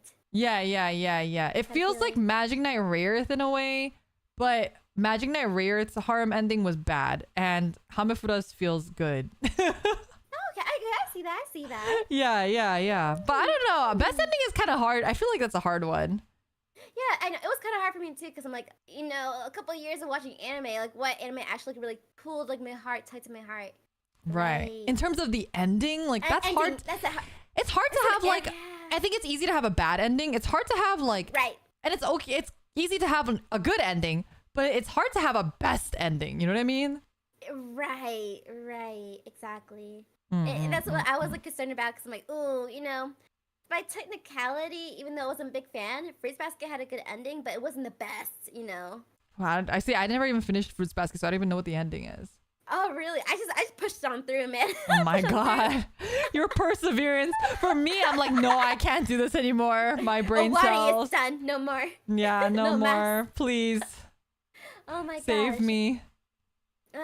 But for me, best ending, it would. I see people talking about Full Metal Panic a lot. That was a really good ending. I loved it to death. I loved it as well. Right, but the best one, I would say. I don't even know. I don't remember the ending though. Really? We watched it together. Oh yeah, we did a rewatch. It's so fucking long though, isn't it? There's like spin-offs. There's like different. Yeah, I really liked Pomofu as well. Yeah, right. I was a big fan. Volumes, right? Yeah. But I would say the best ending. A lot of people might disagree. Well, probably disagree. Sure. That's fine. Angel Beats. Now, Listen. I have a good explanation. Okay. I'm listening. They're in heaven anyway. At that point, right? Sure. It's not a spoiler at this point. It's not a spoiler. Yeah. It's anything that has been at least 5 years old and out, it's not a spoiler. You guys are signing up to be spoiled if you haven't seen these series, by the way. Exactly. Thank you. Yeah. Well, Angel Beats, again, they're in heaven anyway, right? So either way, it's going to be a sad ending, I guess, right? Sure. But it's the way that they collectively, like, made the ending happy in its own way. Everybody kind of got to terms with themselves, because the only way they could leave heaven, or I say heaven with quotations. Sure. The only way they could leave it is like finally being like, okay, I am understanding this is the end. I'm happy with my life. What happened. Coming to terms with yourself. I think that was like a beautiful way of like ending each life again. But at the end, I feel like it was like a beautiful, like they did a little graduation. Right, right, the little graduation ceremony. It makes me choke up every time. But like the way they did it, it was like everybody got to say their proper goodbyes. And then after that, the true ending is that some of them got to meet each other in the end. Right. In their like new lives or whatever it was. Right, their souls end up meeting again. Right. And I thought it was just so beautiful how they did it. Because again, just anything like topic wise with like heaven, anything, it's like, oh dang, it's sad already. They're dead. It's gone. There's no more. But they handle it so well, I think. Is what I think. I think I just had a lot of issues with Angel Beats in general. And actually, it's funny because it's funny that you mentioned Angel Beats, because I remember when Angel Beats was airing, I was watching it and people were really obsessed with it. and I wanted to like it more, but I felt like I couldn't because I just felt like some of the concepts in it were just like I just didn't understand. I love the music for it. Okay. The music, really incredible, amazing music. But I think it's been too long since I've seen it that I don't remember. I can't make a valid argument against it. I think there were a lot of the parts of them being dead or like when people like died after being dead that I just was like, what the heck is happening? You know what I mean? Like it just felt a little funny. Weird and like plot holey. And then like now that I'm thinking about it, I'm like, I remember Kanade had like a fucking gun. Like why does she have a gun? Like what was going on? Were they fighting things? Like what's happening? Okay, so the gun part to this day, I kind of don't understand that, right? Right. But what I do understand is that they're trying to fight against the people who are trying to make them so the people who they're fighting against are the people who are like coming to terms already, but they wanted to fight against like the angel. They want to fight against like the other party that wants people to be reincarnated. Right. They don't want to be reincarnated. They want to live their life. They want to fight for themselves, whatever. Right. It's funny. It's so funny though. It's funny. I wouldn't say that you're like yeah. I think, but again, I can't say anything about it because I feel like I just haven't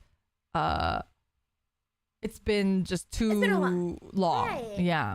Right. And I did rewatch it like a couple of years back, so I guess it's different. It might be different, Yeah. But definitely I recommend just trying just uno más, one more time. Yeah, maybe I should like rewatch it and then I could properly give it a be like disgusting me. Yeah, I'd be like, this is why it sucks. Like give you my dissertation. I said what I said. I stand by what I said before. Yeah, exactly. All right, then in the opposite. I guess what had the worst ending, you think? I had to. I'm sorry. I really couldn't decide between the two. No, yeah, that's fine. For me, wait, did we go over what? Yeah, we did. Okay, I want to make sure. But for me, worst ending number 1 was Banana Fish. Oh, I never finished Banana Fish. Oh, okay. So I'm not gonna spoil much, but I think from my perspective, it's like as a reader, as a watcher, it's like sad because like you're really connected with like characters and stuff. Right. But in general, they did it beautifully. Like the author did an amazing job, I gotta say. But I think as a fan of the work, I just wasn't happy with how it ended. I see. Like it was good. Technically, it was amazing. Sure. But for as a fan, I was upset. I see. But I would say another worst ending was Darling in the Franxx. Oh, I didn't finish that one either. Oh, I only watched like one episode of that because I liked 02 or whatever her name was. I thought she was hot. And then I watched it and I was like, this seems bad. And I didn't watch anymore. Yeah, she was very popular. I saw like with everybody. Because she's hot. She has a good design. Yeah, very pretty for sure. And also like the Darling, like singing Darling a lot. Oh, yeah. That was very cute. That was very cute.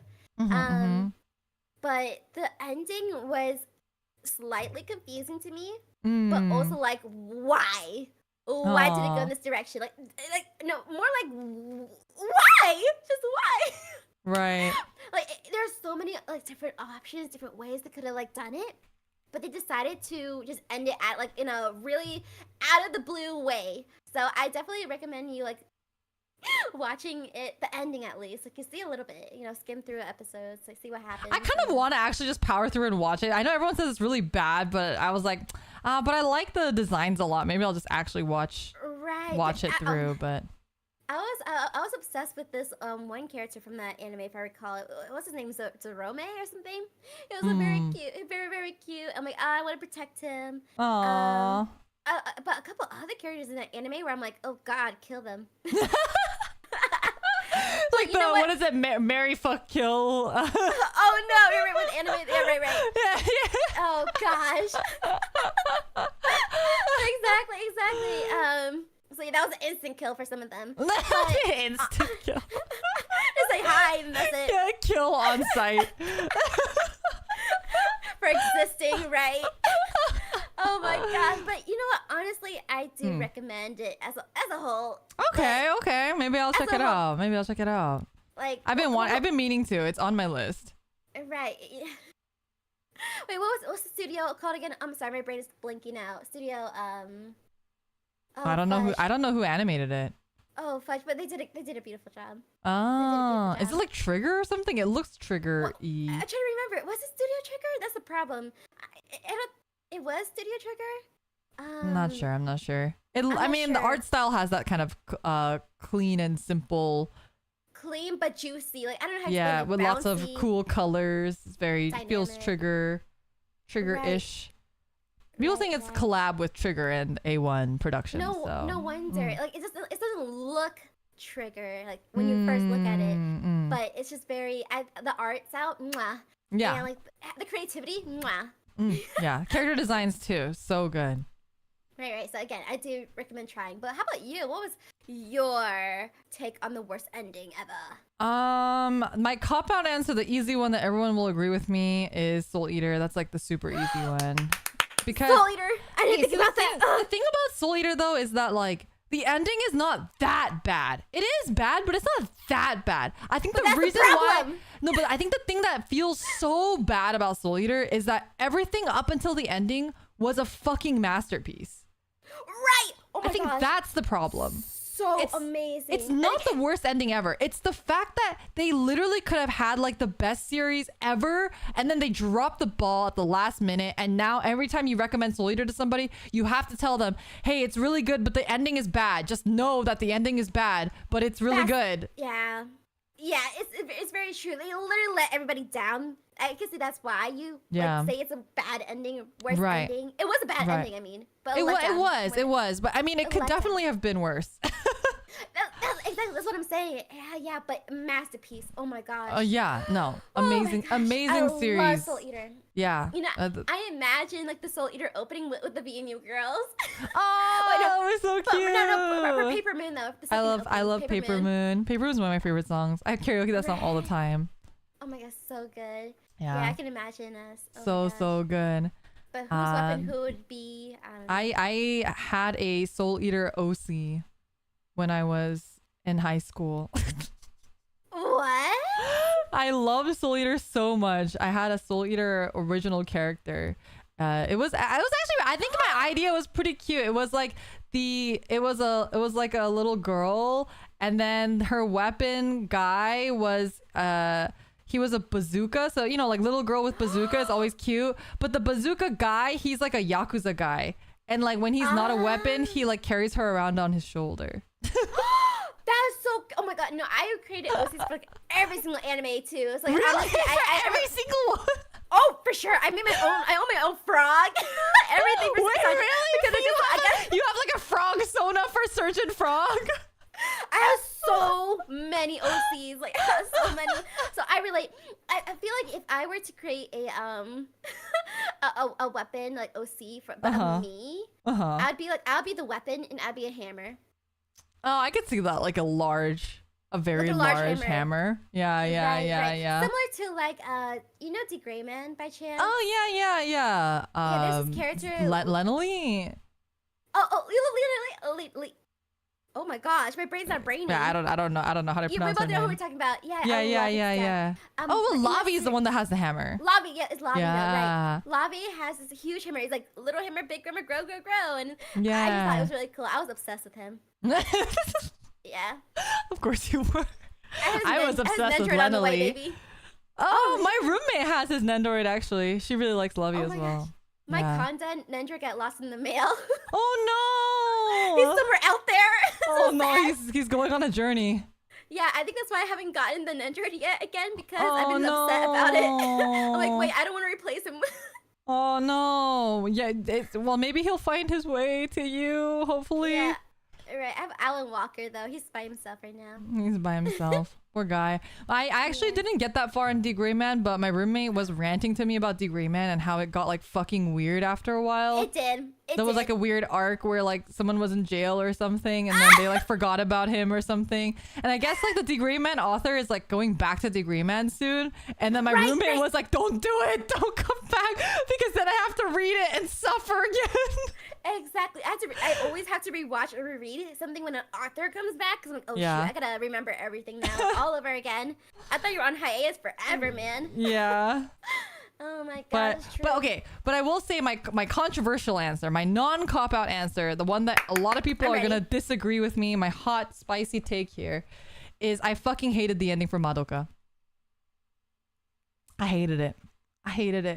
The concept of Madoka becoming God is just like fucking stupid, and the fact that she like undid, like basically rewrote history and undid everything that everyone worked so hard for. That made no sense to me. Like, you're literally stripping all of these people like their entire life purpose now. Right. Like, you're not helping anyone. Like, it's one thing if she like gave the souls who became witches to like gave them rest or something. That's fine. I think that would have been fine. But the fact that she literally rewrote history, like, nah, man. There's just no fucking way. I kind of agree about that ending being like the worst ever. But like, I feel like she was a little justified, just a little bit. I haven't seen the movies though, so I don't know if to like go into more. But you know, I hate it especially more because the author Uchiboshi or Uroboshi, I get them all confused. He also wrote Kamen Rider Gaim, and Gaim had the same fucking ending. No, I'm not even shitting you. The entire thing of Gaim is them being like, don't become Kamen Rider. It's like magical girl is suffering, and then it becomes Kamen Rider is suffering, and then you know a magical girl's like Griff seed bad, and in Gaim they literally have the fucking seeds too, except they're like fruits. They're like black fruits. Yes. Ooh, you gotta send me this right away after. They're literally the same thing, and at the end, Kota becomes God. Okay, I was gonna ask about that. Does anybody become God though? Yes, he does. The main character becomes God. Literally. When I watched Gaim, I literally was like, I fucking can't. Like, don't fucking do this to me. I was actually shaking, and like the fact that like the character I liked. The worst part is like the two characters I liked in both series were basically the same fucking character. So in Madoka, I really liked Sayaka. Yeah. Sayaku. I really liked Sayaka. And then basically in Gaim, the Sayaka character is Michiru. Except in Gaim, it's worse because Michiru backstabs everyone and causes because they can't kill them in Kamen Rider. I mean, well, they do, but they can't really kill the main ones. So like, yeah, Michi, like he like backstabs them and like causes all these fucking problems. Like I was like, no, man, they're doing my boy Michi dirty. Like I hate this author. Oh my god, I can see your fist trembling right now. I can see it. I was like, I need to fight this man. Like I need to take this man into a room and we need to fist fight. Like this is just not acceptable. You know what? That's funny because I always think about that all the time when like a character dies in anime or manga, and I'm like, no, we need to have a one-on-one talk right now. What made you think this was okay? What made you think this was actually good for the story? It added nothing to the plot line. No, okay, but you know what? The worse than that is when they kill a character and then you mourn them and then you finally accept the fact that they're dead and they fucking bring them back. Don't bring them back! Oh my god! I mourn them! Oh my gosh! Let them die! What's it gonna oh shoot, let me think. Fairy Tail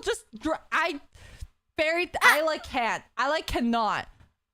I haven't gotten too deep into Fairy Tail, but I tried when I was a kid. But I need to try again. Again. The worst. Gray and Juvia, I like a lot. Yeah. Good stuff. Like and then like speaking of Kamen Rider, there was also another Kamen Rider that I really liked in this one series called Xaid, and then they kill Laser and then they fucking bring him back. I'm like, why? Just leave him dead. Surprise! At this point, please. Just leave him alone. Bro, I'm imagining you showing up to like a funeral with all black clothing saying, goodbye. I'm finally saying goodbye to you. Moving on with your life. Having children, get married, or grow old. And then out of nowhere, hey, I've been here. I'm coming. Literally. I can't. I just fucking cannot. I'm like, if you're gonna kill them, have the fucking balls to just kill them.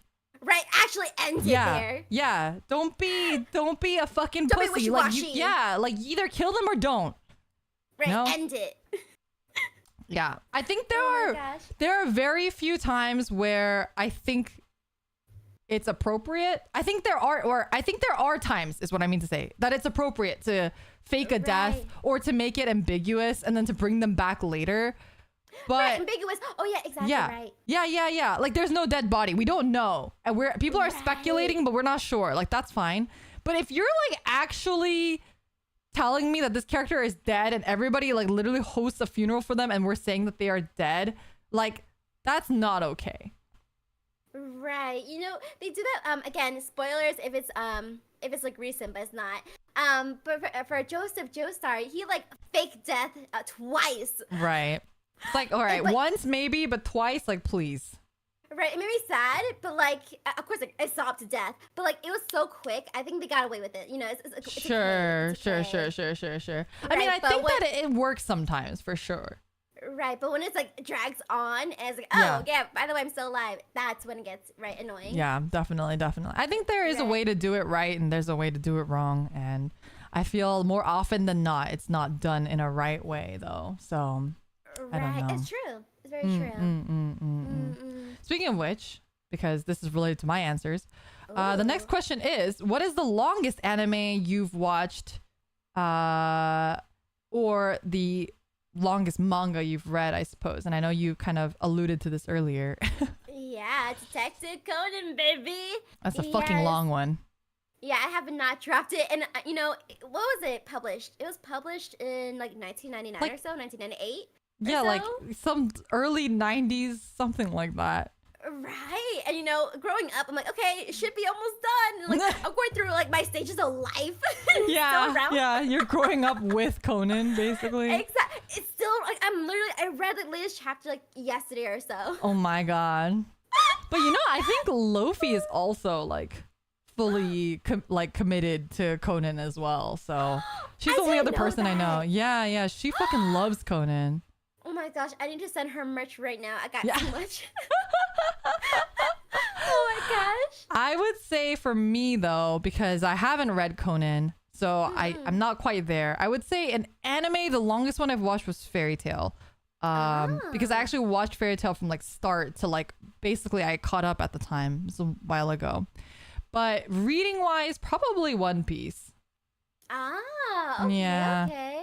I really want to get into the One Piece manga. I got the box set for my birthday. Oh, right. So I just hope that, I really do hope that I have time to actually sit down and read like I used to. I used to like go through books like one by one and boom, boom, boom. Right. But I have no time these days, you know? It's true.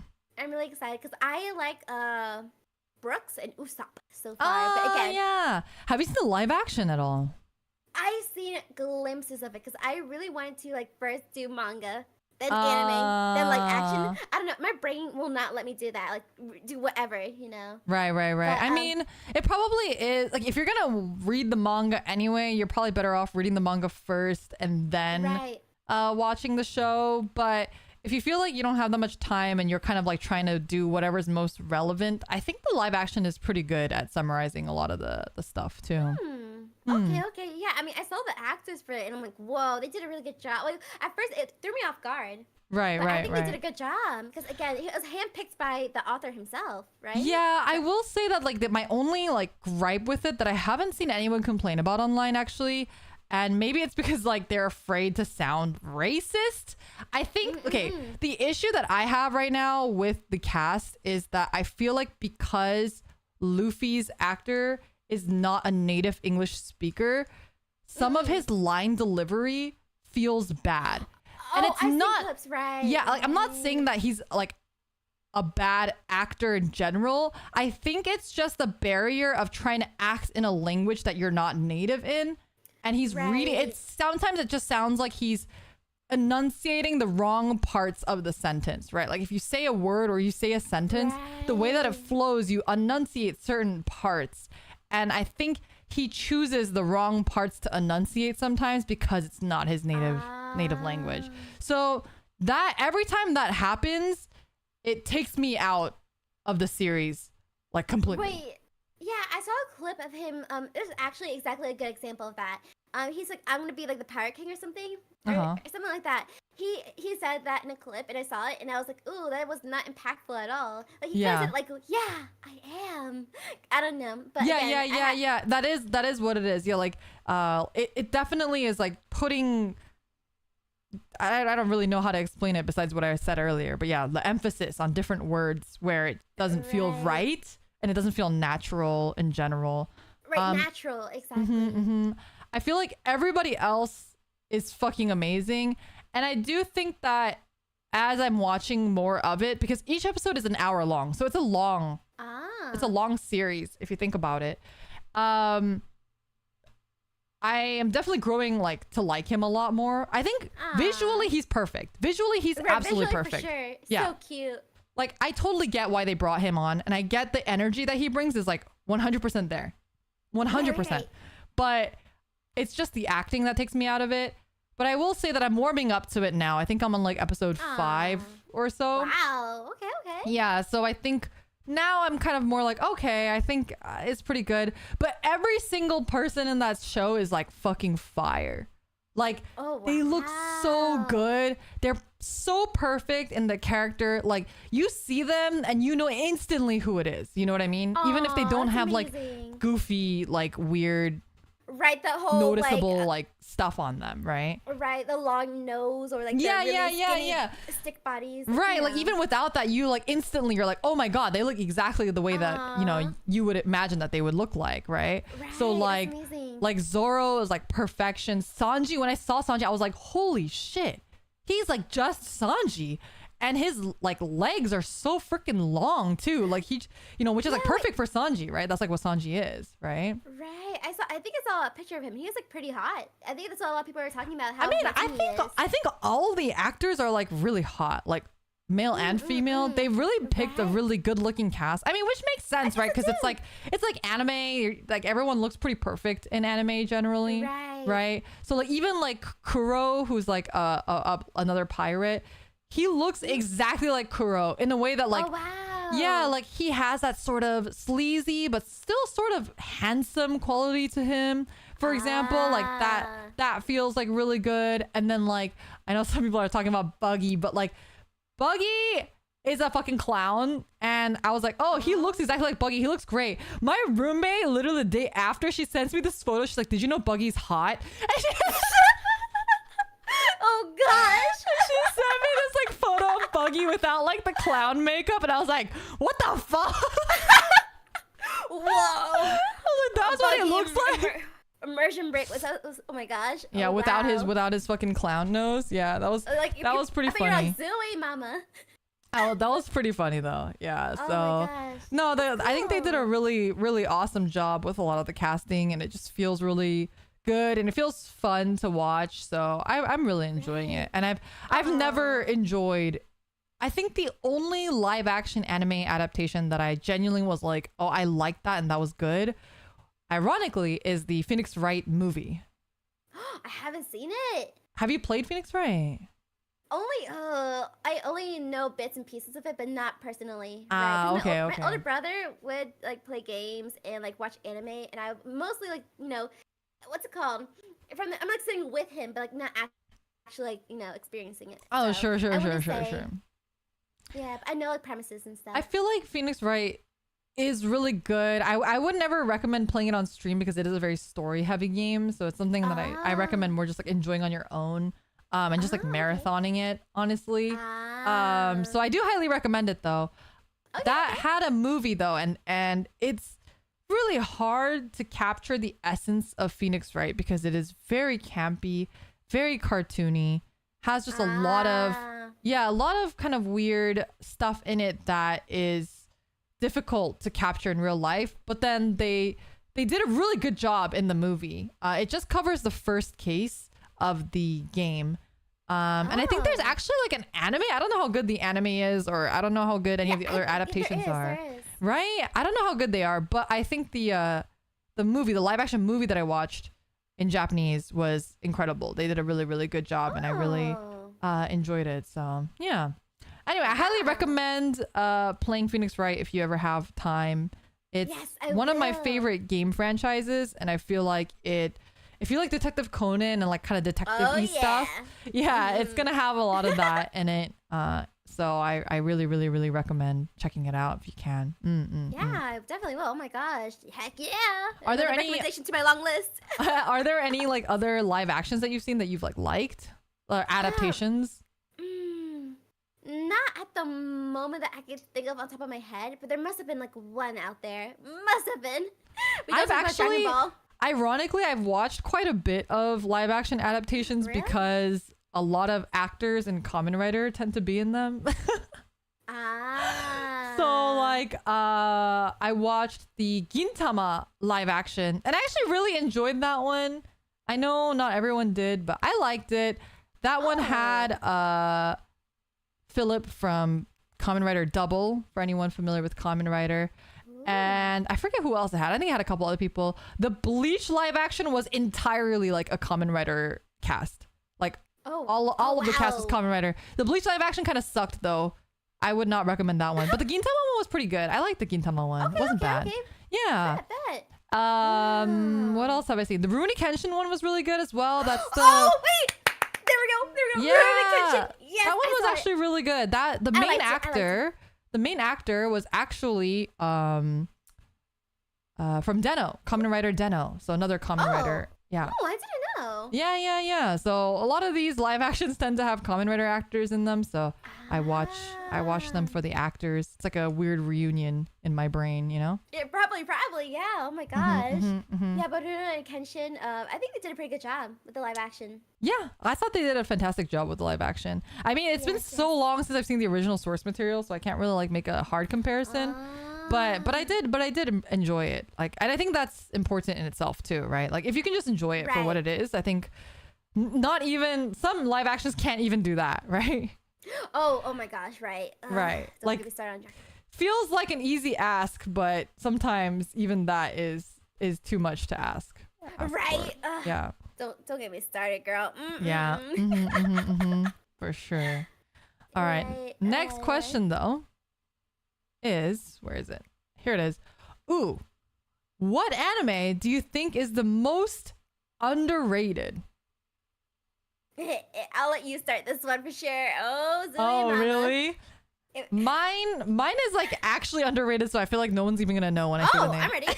Ooh. I'm excited. Most underrated anime is one of my favorite animes ever. It's Hanayamata. Have you heard of it? Hanayamata. Can you explain what it's about? Maybe I'll remember that later. It's about this Japanese dance called yosakoi. Which is like a very traditional dance that people do at like festivals usually. And it's just about like this girl who, I don't remember, does she move to Japan? Something like she's like a foreigner who moves to Japan and she joins the Yosakoi club and they like learn to dance together and stuff like that. Oh, that's cute. It's really, really, really, really cute. But like, what's this apart from other like anime that would have like dancing or like some sort of trope of like joining a club? Like, I don't think it necessarily has one. I just think it has like a really good vibe and it has really good music, and the animation was also really, really, really good.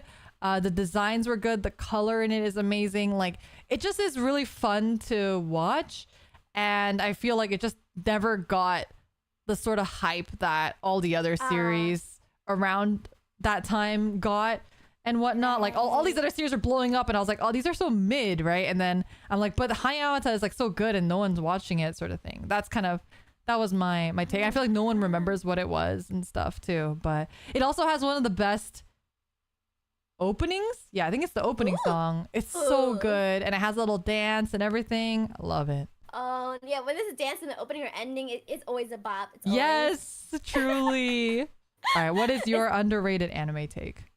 I know people know of it, I think.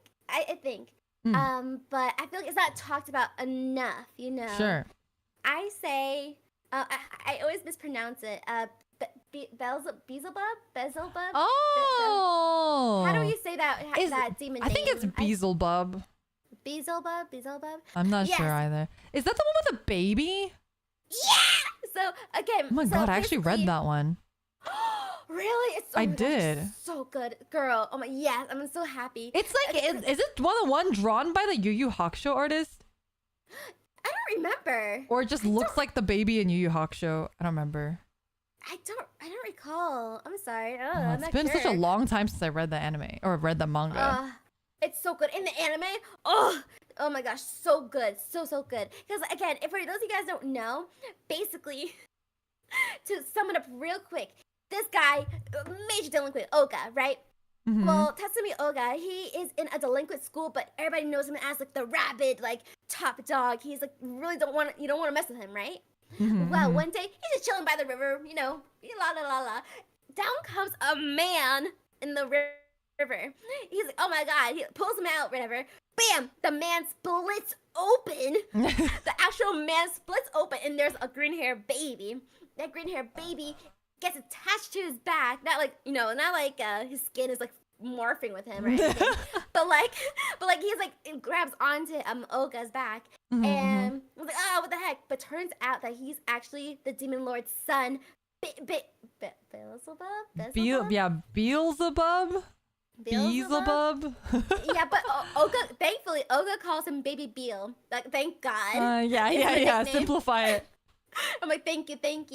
And like he's basically like having to like protect and like take care of him with his like demon maid. It's a whole big mess, but it's so funny and like so like I love comedy anime and action, but this anime really like makes you feel like lighthearted. Is that the word? Makes you like feel very like happy, excited. Makes you feel like very joyful. To put it simply, yeah. And so whenever I watch that anime, I was like always like smiling, like no matter what. Even if it was like a filler like feeling episode, I was just happy to be there. I should definitely pick that up again because I read it a long time ago. There was a point where I read every single Jump manga period. Like, and I think that was during that time. I just read anything that was being published by Shonen Jump.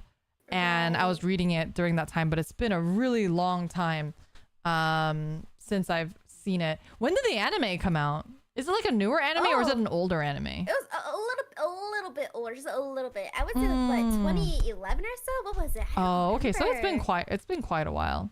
Yeah, quite a while. I think Hanayamata, the one I mentioned, is also around 2011 or so, 2012. Yeah, so it is also older.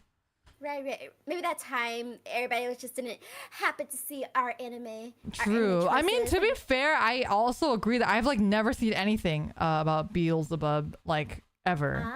I just happened to read it, but I don't see anyone talk about it or like draw fan art or like anything like that. Right. Like there's no like fan, and there's no one on Twitter to this day like saying, "Oh, I love this." Yeah, right. Right. I love the characters were all funny. I loved it. Definitely got to reread that one. All right. Very underrated. The one that'll actually get us canceled. The question that's gonna get us canceled and we can fight people about. Let me drink water for this one. All right, water break. I'll also have some water. I'm nervous. All right, this is what anime do you think is the most overrated? So we're going opposite take here. All right. Would you like to start this one? You got to start this one. Oh my gosh. I started the last one, so. You did? Oh shucks. Well, I'm going to say it. Everybody hear me? Yes. I think this anime is very overrated. Chainsaw Man. Oh, no. I think it's a very... You said it. I said it. Okay, wait. Before you go on, have you read the manga? Yes. Like, are you caught up on the manga? I'm caught up. I actually caught up because I really like... Oh, yeah. No, go for it. Go ahead. No, you go first. I'm caught up with the manga because like I feel like it's interesting, but the plot is so like spotty. Spotchy? What's the word? Patchy? I feel like it's not how do I explain? It's overrated, guys. Okay, I will say that my perception of all of it is very skewed because I read the manga like before the anime came out. So like for me, I was just like happy to see it animated sort of thing, right? Right. And also I think that the current season of the manga, the Asa season, I think is way better than the first season. I feel like it actually did pick up. It's like way more interesting and way more fun.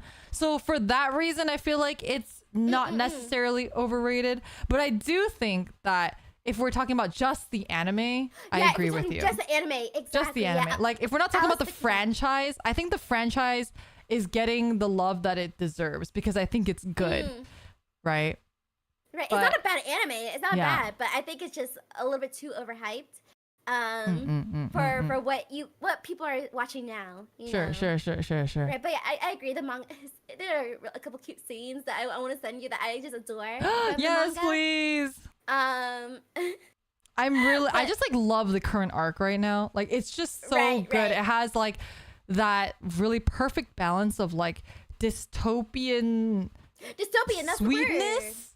The word. Right. Like finding like the happy moments in chaos.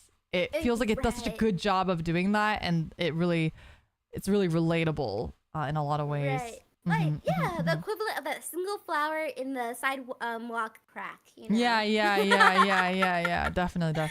No, I can see the season 1 of the anime. Sure. Yeah. Overrated. Yeah, definitely. Yeah, for the anime itself. Yeah, I think it was more so like the anime, the art, the animation, beautiful. You know, the opening, beautiful. Oh, and I love that each ending was different. Like that was fucking insane to me. Right. And I love that they also took a chance and hired a bunch of creators that are not like pro, like they're more like indie creators. Like Kanaria, for example, is not necessarily a professional musician. Right? Like Kanaria doesn't make like singles and have like albums and has a record deal, right? Like Kanaria is just like someone making music on the internet for Vocaloid stuff, right? So like I love that they took people like that, or like Shudo, who also is just like a Vocaloid person, and they like took them and then they gave them like a platform to really shine. And to be recognized as like kind of more professional, real artists, and I really love them for doing that. Man, that's definitely a W for sure, though. Yeah. I agree. Yeah, but yeah, I feel like maybe seeing all the TikToks and people like going crazy over Makima. I love Makima. I hate her. I'm sorry. We're so much. I hate her. I'm a hater. I say it right here. I'm a hater. I don't agree with you, but I understand. I don't agree, but I understand. Right. We're very, very professional guys. Yeah. I don't agree with you, but I understand. And I understand where you're coming from, but you're not right. Right. Exactly. You're not right either. I get where you're coming from, but you're wrong. You're wrong. Oh my gosh. I respect you. Yeah, but you know what? My answer is gonna make everyone angry anyway. So you know, we'll get right to it. We'll get right to it. I have two actually, because the first one I've said on stream before. Oh no. So I'm not gonna talk about it too much. But the first one is Jujutsu Kaisen. I think Jujutsu Kaisen, the movie, is one of the best anime movies I've ever seen in my life. Period. I love the movie so much. But the season 1 of the anime feels so fucking overrated. There's no chemistry between any of the characters. I feel like Sorry, continue. I apologize. I feel like Junpei was a more important character than any of the 3 main characters. Don't you dare say that! Stop. Continue though. Continue. I'm curious. I'm so curious. No. What was this? I don't even fucking remember their names. I almost said Yuta, but it's not Yuta because Yuta is the main character for the fucking movie. Yuji. Is his name Yuji? I think it's Yuji. Yuji isn't even there for half the first season. He's the main character. He's not even there. He he's like in a basement, like jacking off to movies or something for like half the fucking season. And then at the end, the last episodes, we're supposed to believe that he would risk his life for Nobara, who he's known for like 2 whole days and hasn't seen in weeks. Like, no, absolutely not. That's the kind of person he is. Absolutely not. But I do hate the trope when it's like the main character isn't the main character. Like Bungo Stray Dogs, I hate when they did that. Like with I didn't see Bungo Stray. I've been wanting to watch that one too. It's good, but like I didn't like how the focus off the main character was like But listen, Jujutsu Kaisen, like Itadori. No, he's just so kind-hearted. My model. Wait, give me a second. We're gonna take a quick... you were just judging me. No. We're gonna take a quick break because I need a. Yes. My phone's gonna explode. It's so hot. I'm gonna cuddle with your model. You're too far away, dog. I am far. I would move for you, but I can't. Why is your chair that far? Also, in episode 1, he does know her because they've been in the club together for a while, so that doesn't count. Like, he actually knew those club members longer than he knew anybody that was in the freaking Jujutsu high school.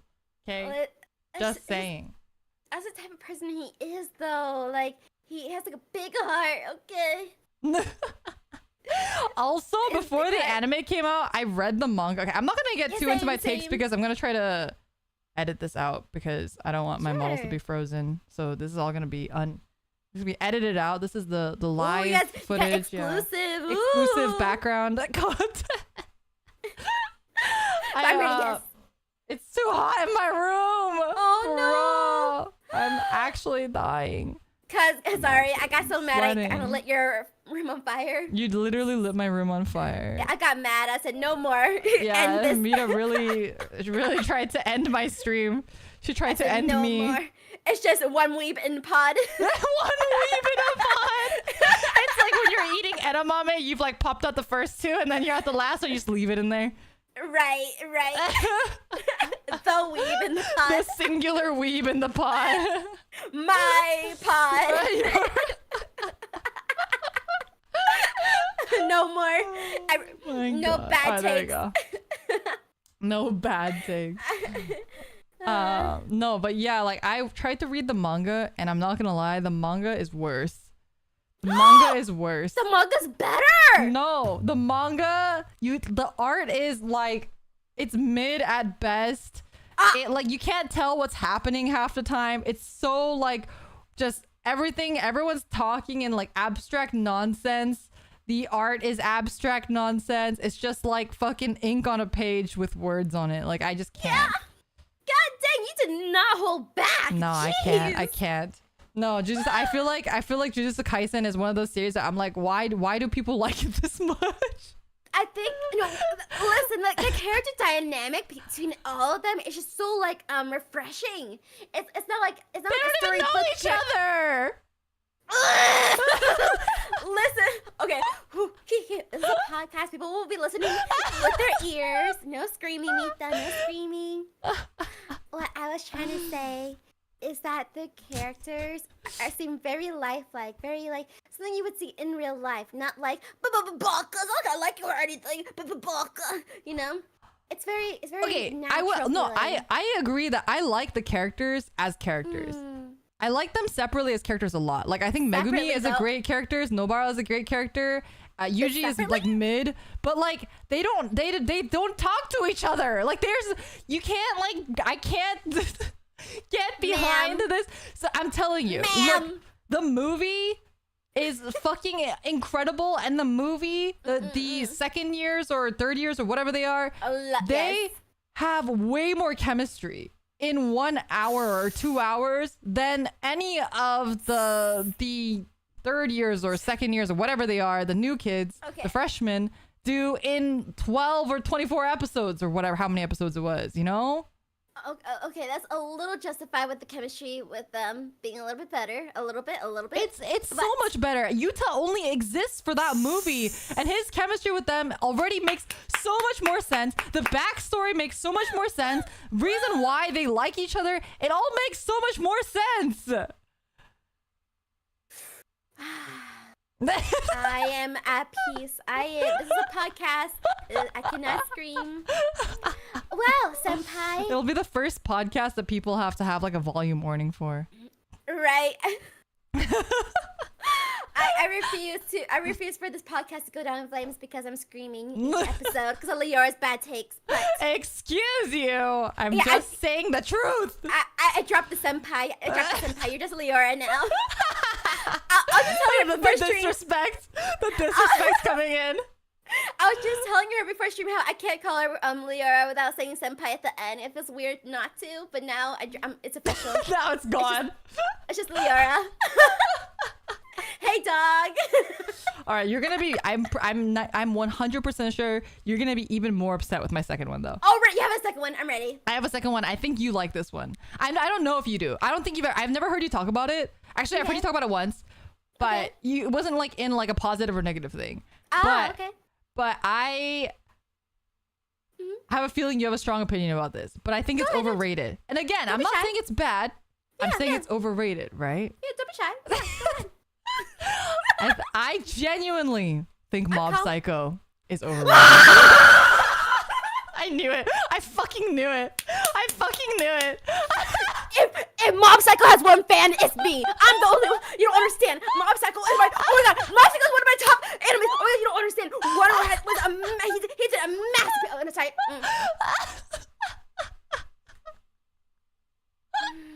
Please explain yourself, senpai. I'm not saying it's a bad series. I'm not saying it's bad. Yeah. Right?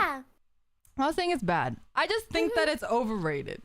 Oh, how so? It's like how you think Chainsaw Man's overrated. I think it's a fine show. I just don't think it's like it's, worth the crazy amount of craziness that everyone like literally gets thrown into madness on Twitter about.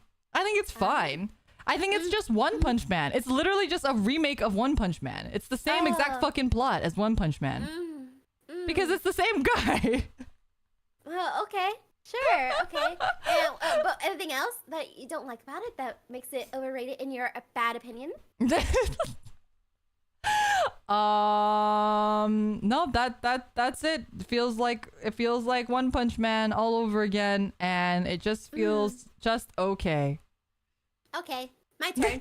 Basically, okay, so listen, Mob, oh my god, he's just a middle school, okay? He's going through life. He's discovering himself. He's learning more about himself. He did for a long time, he has to deal with all these like psychic dealings, right? He has to deal with like, his power. He didn't know how to control it. And his sensei, his one and only Reagan, my man, by the way, my man. Reagan, wait, I have a question. Do you what is your opinion on the animators making Reagan hot when the manga makes him like a complete asshole? Like, how do you feel about the animators white knighting Reagan into the series?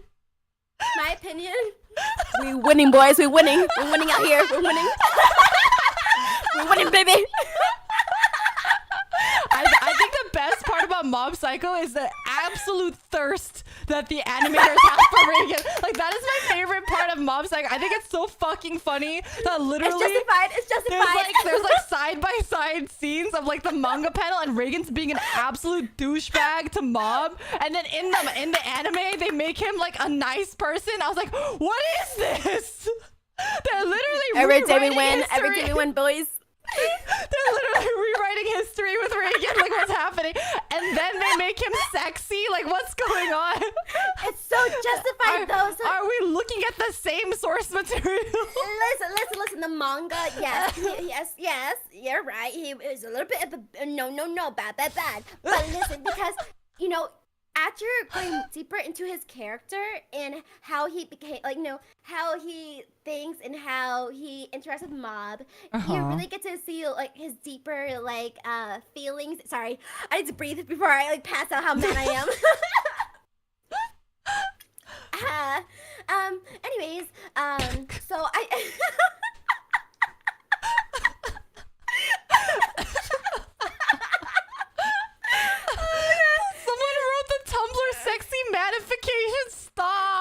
Listen, there's a reason why he went head toe to toe with Sans. There's a reason why. The fucking pull with him and Sans.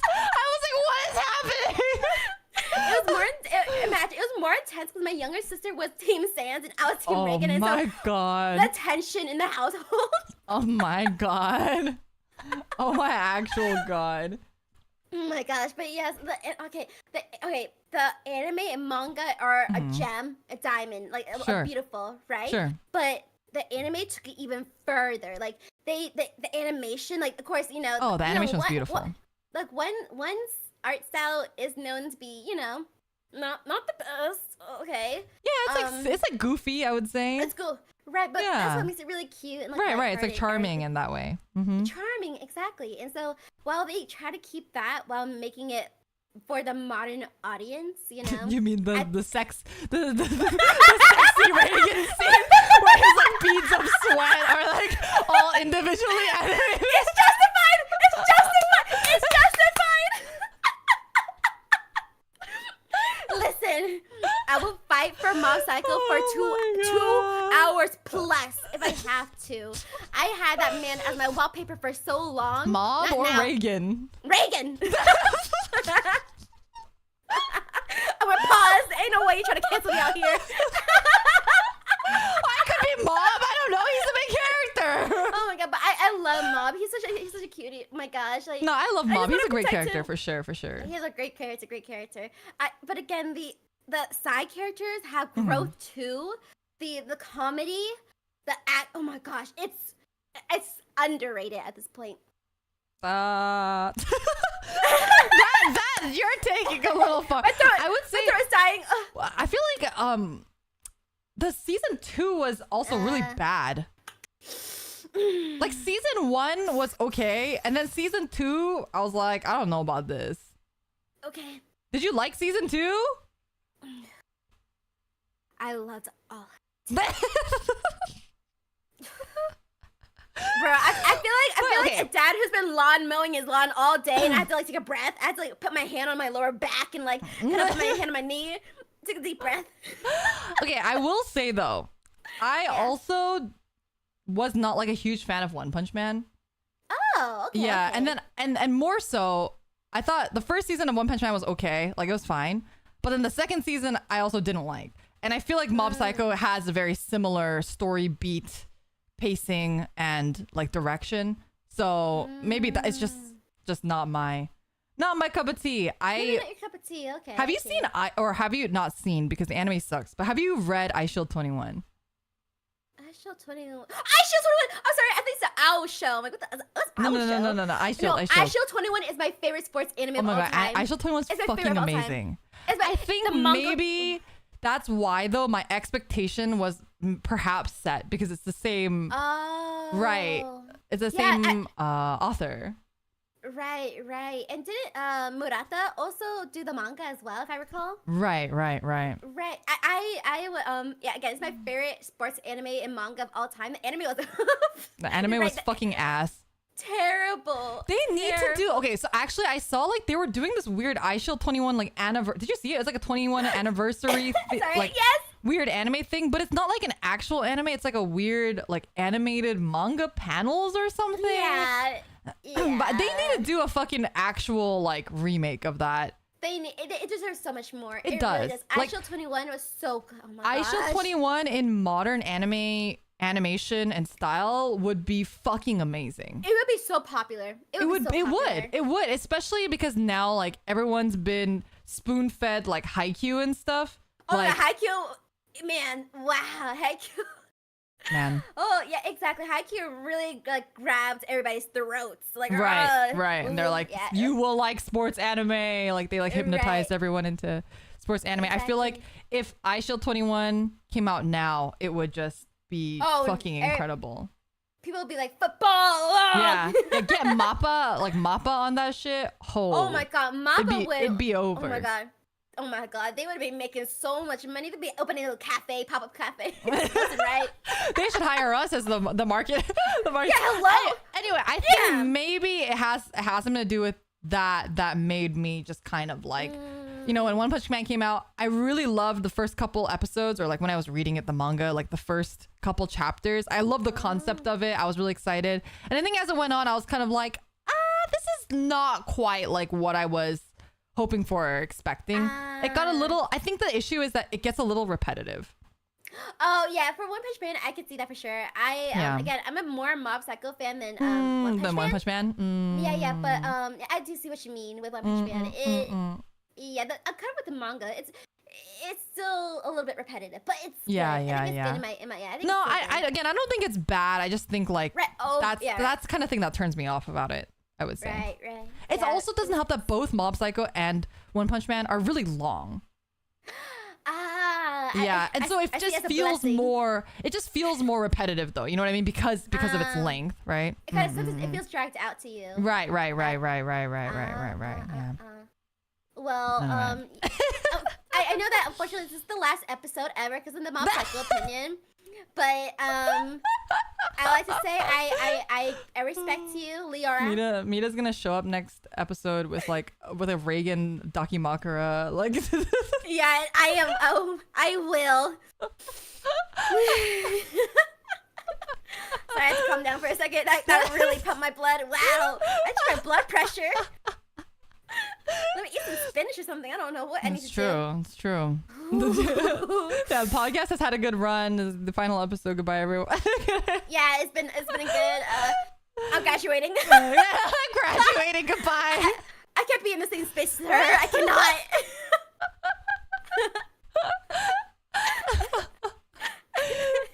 All right. Well, speaking of Reagan, I think that's a really good segue into our last question. That is not the bonus question. The last regular question. Yes. Who is your top anime husbando or waifu or both?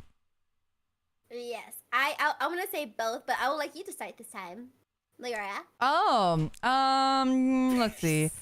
I was like, maybe you should start, so you can start with Reagan. Oh, actually, he's not my top husband though. Oh, that's true. Yeah, I would say. Yeah. Oh no, yeah, go for it. You go for it.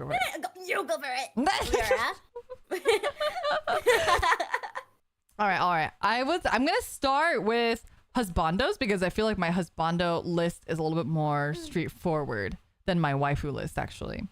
But my husbando list, which I don't really talk about that much because my love for husbandos is very different than the way that I love waifus, you know? But I would say that I have a very distinct type. I have two types, but generally, one type would be Todo from Yowamushi Pedal. If you've seen Yowamushi Pedal, have you seen it? Oh, I always thought you said it Yowamushi. I fucking love Todo. And the character who's very similar to him, who I also really like, is Kakyoin from JoJo. So I really like the kind of like cocky, not womanizers. They're not womanizers. What's the word? It's like I think in Japanese it's like called like chare. Like they're like chare, like I mean, but it usually means like flirty. Like I would say like like they're kind of like flirty. To a degree, I see what you mean. Yeah, like they're kind of like, oh, I'm all that, but like secretly they're both like really hard workers and are really good at what they do, and they really care. Yeah, they like really care about the people around them, but act like they don't. Right. Yeah, I see. Yeah, like that's like the type that I like is like, oh, like, you know, they're like, oh yeah, like I just like sleep around or like whatever it is, but like secretly like it's like, oh no, they really care about the people that are around them, but not tsundere. I think it's very different than a tsundere. Oh, it's not tsundere. No, it's not tsundere because tsundere is usually like they're outwardly kind of mean to you. Aggressive. These people are not mean. They're really nice to everybody, but it seems like they're almost like aloof, or like they're like aloof. Yeah, like they don't take anything seriously. They're just like dicking around. They're just here for like fun. They're just here to like, you know, like pick up girls or whatever. But then you realize like, no, they're like really serious about what they're doing and they really care about the people around them. Yeah. Right. Oh, you know what? You redeemed yourself with that answer for sure. I'm also a fan of the chare. You said chare? Yeah, like the chare. Yeah. Yeah, I that love type of Kakyoin. characters. Yeah, Kakyoin is one of my favorite characters. And then the other husbando trope that I really like is like Kageyama from Haikyuu and Haru from Free. So they're more like the typical kudere, but I think what I like about them is both characters I'm really a big fan of their character growth from being assholes to to like kind of turning around and like being like really caring about their friends, and then also their dedication to like what they do, like that they love, you know, the thing that they do, and they're really passionate, and that they work really, really, really hard, more than anybody else. They work really hard, and that's like my favorite kind of like trope, my other favorite husbando trope. Wait, that's so nice. It's funny, they have the same like hairstyle too. Yeah, they're basically the same fucking character, honestly. Well, I like, between the two though, I like Kageyama more because I think Kageyama has a bigger growth arc, and he feels like he cares more than Haru does. Haru's a little bit more like aloof than Kageyama is, I would say. Yeah, for sure. Yeah. Kageyama's a little bit more, not aggressive, but like, you know what I mean? Yeah, I don't consider Haru a husbando, but I like to reference him as a type of character that I like. But Kageyama is much more like closer to like a husbando character for me. Makes sense. All right, then let's do your husbandos first before we go into waifus then. Oh, my answer's gonna sound so shallow. Well, that's fine. I don't think that's a bad thing. I mean, we're talking about fucking husbandos and waifus, so you know. I know, but like you went all into like the character, hardworking emperor. I had two types: red hair or muscles. Exactly. It's red hair does it for me, and if they have muscles, like I'm sold. But if it's just like one thing, like muscles, amazing. Red hair, amazing. Both, you're mine. You know, amazing. I'm doing fan art of you. I'm looking up more stuff about you. Yeah, okay. For a good example, my husbando would be Joseph Joestar. I brought him up a couple times already. Gosh, right. My mouth cannot control itself. Wait. Speaking of which, I also really like Caesar from JoJo, who's also that exact same type, right? Like that kind of chare, like. True. Yeah, like, oh, I don't care about anything, but secretly he really cares. Yeah. Anyway, I forgot about it. It's not it's not tsundere. No, not at all. Right. Yeah. Oh, Leora senpai. I love Caesar so much. Anyway. I love Caesar. So if you love Caesar, I love Joseph. We definitely we can be meant to be. Again. Yeah, we're meant to be. Oh my gosh, but yeah, I love goofy characters in general. So like Joseph was like, oh, he's so funny. Yeah. But Zoe, mama, when the third part hit, when he got a little bit older, like white hair, you know. What do you what? I like him in part 3? That's my favorite. No, I love Joseph. That's my favorite Joseph. When he's old, he's an old man. When he's old? Oh, Zoe, mama, he ate that fine wine. Zoe, mama, listen. No, don't do that face with me, girl. Listen to me, girl. Zoe, mama. Sorry. Like when he's like starting to go senile? No, that's part 4. I mean, yeah, but he's like on the border already at part 3. Part 3? Oh, Zoe, mama. Okay, sorry. I gotta calm down. Give me a second. Let me think. I'm thinking about my words. Instead of just saying Zoe, mama. I was like, okay, part 1, Joseph. Okay, makes sense. And then you said part 3, Joseph. Like, excuse me. My dog is an icon. So he's funny. Okay, are you like into DILFs? Wait, is that the it's like a MILF, but like the dad version. Like I'm trying to think of like who's like a good example of a DILF. You know, like older guy characters. Sometimes they have like a kid or something, you know. Yeah, like the main character from Tiger and Bunny. Yeah, I guess I do like older guys. I guess you do like DILFs. Mina likes DILFs. I guess so. Yes. In the most respectful way, yes. Respectful way, yes. Yeah. I do. All right, you know what? I'm happy for you. I'm glad. Thank you. Wow, great. Thank you for wow. Now I know what to look up. Wait, did I look up? Don't look it up. I mean, because it's a general term that's not only in anime, right? It literally just stands for dads I'd like to F. Yeah. Oh wait, you're right. Oh wait, that would be. Okay, yeah. I mean, but you can say you like anime DILFs. That's fine. Yes, I like the anime DILFs. Yeah, there you go. Thank you. Wow, I'm having like a wow. Wow. Sorry. It took me a second to like realize what I just said. Okay. No. It's great. It's great. I like old guys. I like older guys. Yeah. She's into older guys. It's fine. That's the term for it. It's not like I'm making shit up. That's what it is. Like I like guys with beards. You know. Yeah. I like muscly guys. I mean, you literally said Joseph Joestar from part 3. Like, I just can't, like, specifically from part 3. Like, not even like part 1. Like part 3. Part 3 you know, specifically. Yes. Yeah. No. You can't. Yeah. See, you can't go back. You can't. There's no other. You're not allowed to say anything else. You're fine. The DILF. It's perfect. Did I open a new door? Oh, sorry. Part 2, not part 1. Yeah. Wait, what do I do? What do I do with this information now? What do you do? No, and then you continue. Who's on your next on your Oh, sorry. DILF, not your DILF husbando list. Wow. I was also gonna. Wow. Sorry. Oh, that took me. That took my breath away. I guess that's it, guys. Learn something new about yourself every day. You know what I mean? Yeah. But I was saying. Oh, wow. Sorry. I love characters with red hair. Yeah.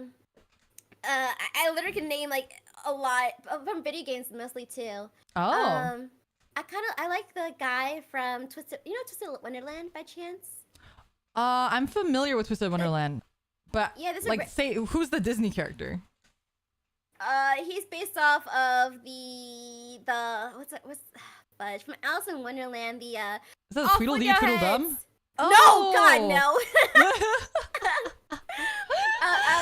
The Queen. Oh, yeah, he's pretty hot though. He's cute. Yeah.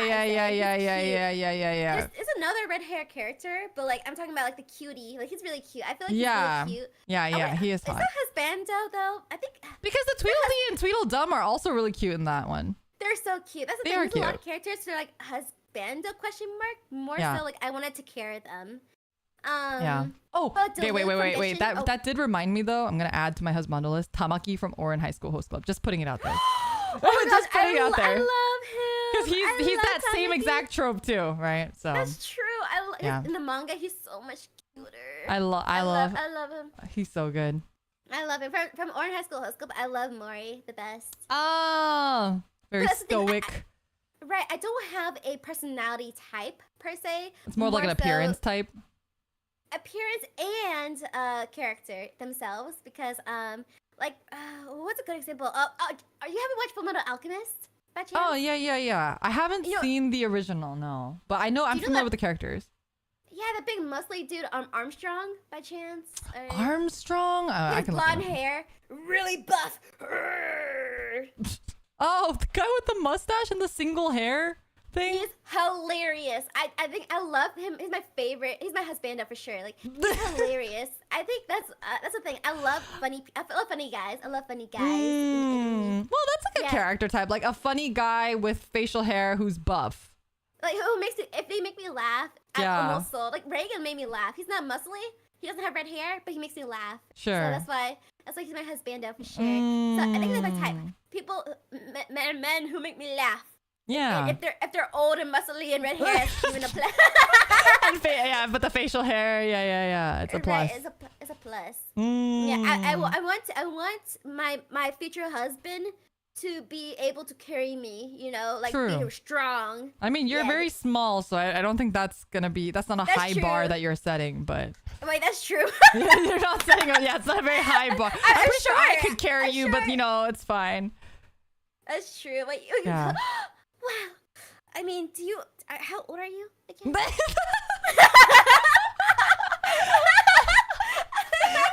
So I can, if you look really closely, you might be able to see some those micro hairs on my face. Yeah, facial hair, right? What am I supposed to do? Oh my. Sorry, I feel a bit shy. Oh yeah. But okay. To make you feel less bad though, I also prefer characters like husbando characters with blonde or pink hair. Oh. So if they have blonde or pink hair or something close, it's like an instant up for me. Okay, there we go. Thank you. Yeah. Because I didn't mention that because I didn't have any really examples of that. But now that we've mentioned Tamaki, I feel like Tamaki and Caesar both have blonde hair. And then Kakyoin is not really pink. That's why I didn't mention it. He's more red. Pinkish, like red pinkish. Yeah, but I prefer like actual just straight pink. Yeah. Okay. Like, yeah, it's the same with me. Like, I love red hair characters. Like, some characters have like orangey red, kind of like Lobby from the Man. But like, oh, but you like it more. Isn't Lobby's really red though, or is this orangey? It's like reddish orange. Like orange, but you prefer it like more actual red. I prefer it more actual red, but it doesn't mean like again. I won't be like, oh, you're not red enough, kill it. You know? Remove my list. Murder. How dare you? No, that makes sense. Exactly. Yeah. Yeah. Well, wait, waifu then. Who's your waifu? It's really hard to say because I know like I talk a lot about waifus and I have a lot of waifus that I like, but right. I actually have more video game waifus than anime waifus. I don't know why I don't have a lot of anime waifus. Okay. It's like feels a little weird now that I think about it. I think maybe because like the trope of waifu characters I like tend to be a bit like older and like cute, sexy, but I feel like you don't see that too often in anime. And I also like certain like hairstyles and types as well. And they're not well written in anime. I feel like a lot of female characters are just really poorly written in anime. And so especially the cute, sexy types are either just written too sexy or too cute. And I'm just like not really into that type of thing, which is why I think I like a lot of the game characters a lot more for that sort of stuff. But if I have to say anime only, I would say that Mikuru from Haruhi Suzumiya was one of my like original waifus. Yeah. And Super Sonico was a huge one for me growing up. Oh my god. Yeah. It's that cute and sexy. You know what I mean? Yeah. Cute face. Oh, why did I look down at myself? Here. I went, oh. Hey. Flat is justice. I also really like flat characters too, but you know. But I will say in terms of more recent anime, waifus would probably be like Rem, and a very complete opposite from Rem is Makima, obviously, that we talked about earlier. Right. I love Makima so much. And but like, Rem is also really cop out because like how could you not watch ReZero and not like want Rem to be your wife? Like she's just so fucking perfect. You know what I mean? Yeah, I didn't really understand the whole how he was really upset with Amelia. I still don't understand it. No, but no. He can have Amelia because Rem belongs with me. Oh yeah, you're right. Yeah. Subaru can go with Amelia any day of the week. Right. Yeah. Rem's married to me, Right. Wait, that's so funny. I do that all the time to myself. Like, you know what? Fine, I'll have the side character that wasn't picked up. Yeah, I'll make her way happier than Subaru could make her happy. Like, fuck him. Like, Right, I'll cook her dinner. I'll treat her like a princess. What's that one song? Who sings it? The like, if I was your boyfriend, but it's sung by a girl. Anyway, that's me. Wait. That's my song to Rem. You know what I'm talking? You know what song I'm talking about? No, wait. I want to know. Wait, it's probably on the tip of my tongue. What it is on the tip of my tongue too. I don't remember. Wait, Avril Lavigne. Hey. No. It's like a more indie girl song, and it's like the girl singing to another girl saying, "If I were your boyfriend, I would like treat you right." Newer? Yeah, it's newer. You know what I'm talking about. I know what you're talking about. Yeah. I don't remember the song, but anyway. But it's you. So that's me. That's me to Rem. But one that's a little bit more obscure that is a really big one for me is Itsuki from Pretty Cure, who is Cure Sunshine. Okay. And she is like one of those tomboys, like she like looks really androgynous. Yeah. And you can't tell if she's like a girl or a guy. And then, but she really likes cute things and stuff. She like collects dolls and stuff like that. The Moe Cap, I love it. Yeah, and then she's also really strong. She has like black belt karate dojo master type person. So anyway, I love her a lot. Like I think she's like really super omega waifu. But in that kind of like, I want her to be wearing the tuxedo while I wear the dress at the wedding. You know what I mean? I see. know what? I get that. Yeah. For waifu, I have the same opinions where like I have more video game waifus than anime. Actually, I actually agree really? with you. Yeah, because the first waifu that came in mind was Eula from Genshin Impact. Eula. Yeah, she's my favorite. Like she is my waifu for sure. Like, she's a good one. So cool. I think she's just cool, and like she's like what's it called? It's like she's like royalty, but she doesn't like. She's like the opposite. Like I'm going against all like my the rules say. Right. But at the same time, she's elegant because she did have the upbringing. Right. Like, it's beautiful. I like girls that have the wolf cut hairstyle. You know, when I first listened to BNU like a long time ago, I thought you had this hairstyle. I'm like, oh my gosh, she's my waifu. Oh my gosh. But then I saw my rat tail. That rat tail. I'm gonna rip it off. You faked me out. Fucking rat tail. And that's you're senpai to me. You're not waifu to me. Yeah. I think a lot of people actually forget that I have long hair and it's just tied up. I basically have like a mullet and people forget that.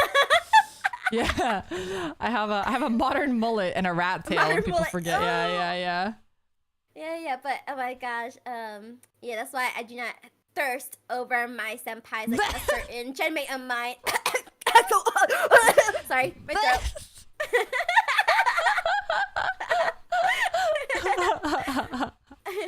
Oh gosh, but but for anime only, I would say Hinata Hyuga from Naruto. Oh, Hinata's a good one. Yeah, but they did her so dirty in they did. Boruto. Oh, 100%. I feel like Hinata had a really great character arc too, where like in the beginning a lot of people didn't like her, like, and I totally get that. True. Right, yeah, and then as time progressed, you were like, holy shit, she's like such a good character, and then they like just murdered her character again. So you know. Right, exactly. Because in Boruto, like they made her a stay-at-home mom. This girl is a princess. This dog, she's powerful. She's like literally one of the strongest ones there. Exactly. Oh, it frustrates.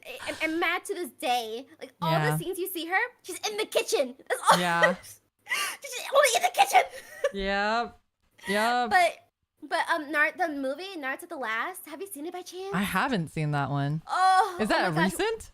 No, it isn't. I think it's like what 2016 or so. I believe. But oh my gosh, that was like the movie where it's like, oh, who's Naruto gonna end up with? And like there was like teasers about it. And then when I saw it was Hinata, oh my gosh, I lost my marbles.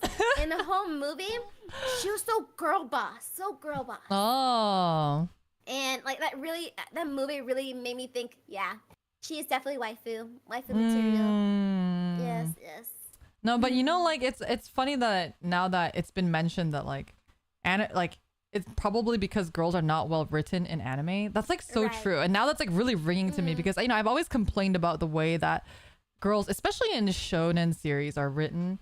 I feel like Naruto and Bleach really did so many girls dirty. Like they fumble the bag. Absolutely. And like it sucks because there were so many cool female characters that they just were like, nope, she gets like, nothing. Orihime, no. Oh yeah, fuck Orihime.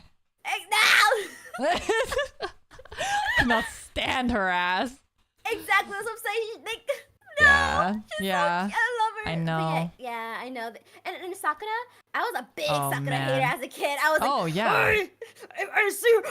You know, I hated her to death. Yeah, because she's like a horribly written character. She's just like she has no redeeming qualities. Right, but like she has like so many capabilities, like you see later on in the series. Like you can't force me to like her all of a sudden now that she's helpful. Well, you know? like it's funny because like in Shippuden, when I remember like she like first came out, she was so cool and I was like hype. I was like, oh, is Sakura finally gonna be useful again? And then like 2 episodes later, she was like dog shit again. I was like, all right, never mind. Exactly. Like, well, all right, forget it. Yeah, again, before if I could, I'm scared of tattoos, but if I could get one, I would be like, oh, I was Sakura hater number one. Sakura hater number one. But you know, now that I'm older, you know, I come to terms like, okay, she was horribly written. Yeah. It's not her fault. No. I shouldn't hate on her too much, just a little bit. No. Like really, lots of those older shonen series, the females were just really, really unlikable. I feel like more recent shonen does it a lot better. For example, like we were talking about Jujutsu Kaisen. I think Nobara is an amazing character. I love Nobara. She's a great character. I wish she had more like limelight, you know, and I wish she got to kind of do more in general. But her as a character and her like character personality is so good. I feel like, you know what's really unfortunate? I feel like Maki would be waifu for me, but I hate the way she looks. I can't. I think it's the glasses. I don't mind glasses. I like glasses characters, but I don't like the thick rimmed like red glasses. Like, nah, man. Okay, wait, are you caught up with the manga? I don't remember. I'm not caught up with the manga, no. Okay, give her a chance. That's all I'm gonna say. Give her a chance. Like when I see the old, like in the movie, like her old cause she had like different hairstyle too, right? Like she had like if I recall, like bangs and everything. Yeah, I was like, oh my gosh, she was so cute. Why did they give her old hairstyle back? I don't like her ponytail. Give it back. I like her. I think her sister is a lot hotter. You know what? Read the manga for sure. Okay. No, honestly, because it gives so much more character growth to both Nobara and Maki, actually. Yeah, I feel like they were really good characters though, like well-written characters for sure. Yeah, for sure. What's the anime where another girl I hate how they were written? It was sorry, it's on the tip of my tongue. I dropped it. Whatever. Oh no, I think one that. So this is a little bit of like spoilers for the next question that we're gonna have, but like, Code Geass. I feel like I fucking love Code Geass so much, but all of the girls in that series were like so useless. Yeah. Like I really wanted to like Cece because she's like aesthetically my perfect waifu. Right, and it's just iconic. Yeah, but like I don't like the whole like sleepy trope either. And I feel like she didn't really do much the entire time. She was just kind of there. I thought Cullen was so cool. Like I wanted to be Cullen so bad. And I loved Cullen so much. But I feel like a lot of it ended up with Cullen just being like weirdly like I think it would have been cool if they just made her angsty, but instead of just making her angsty, they made her like somewhat like romantic. Yeah. And I was like, no. Like, yeah. It felt like it took away from her character and like what she was like fighting for and stuff. Right. And I hate when they do that. Oh my gosh. Yeah. Give my girl a motivation and give my girl a reason to do things. Don't just take it away from her like it was something tiny. Right. Right. Right. That was lots of characters actually. Yeah.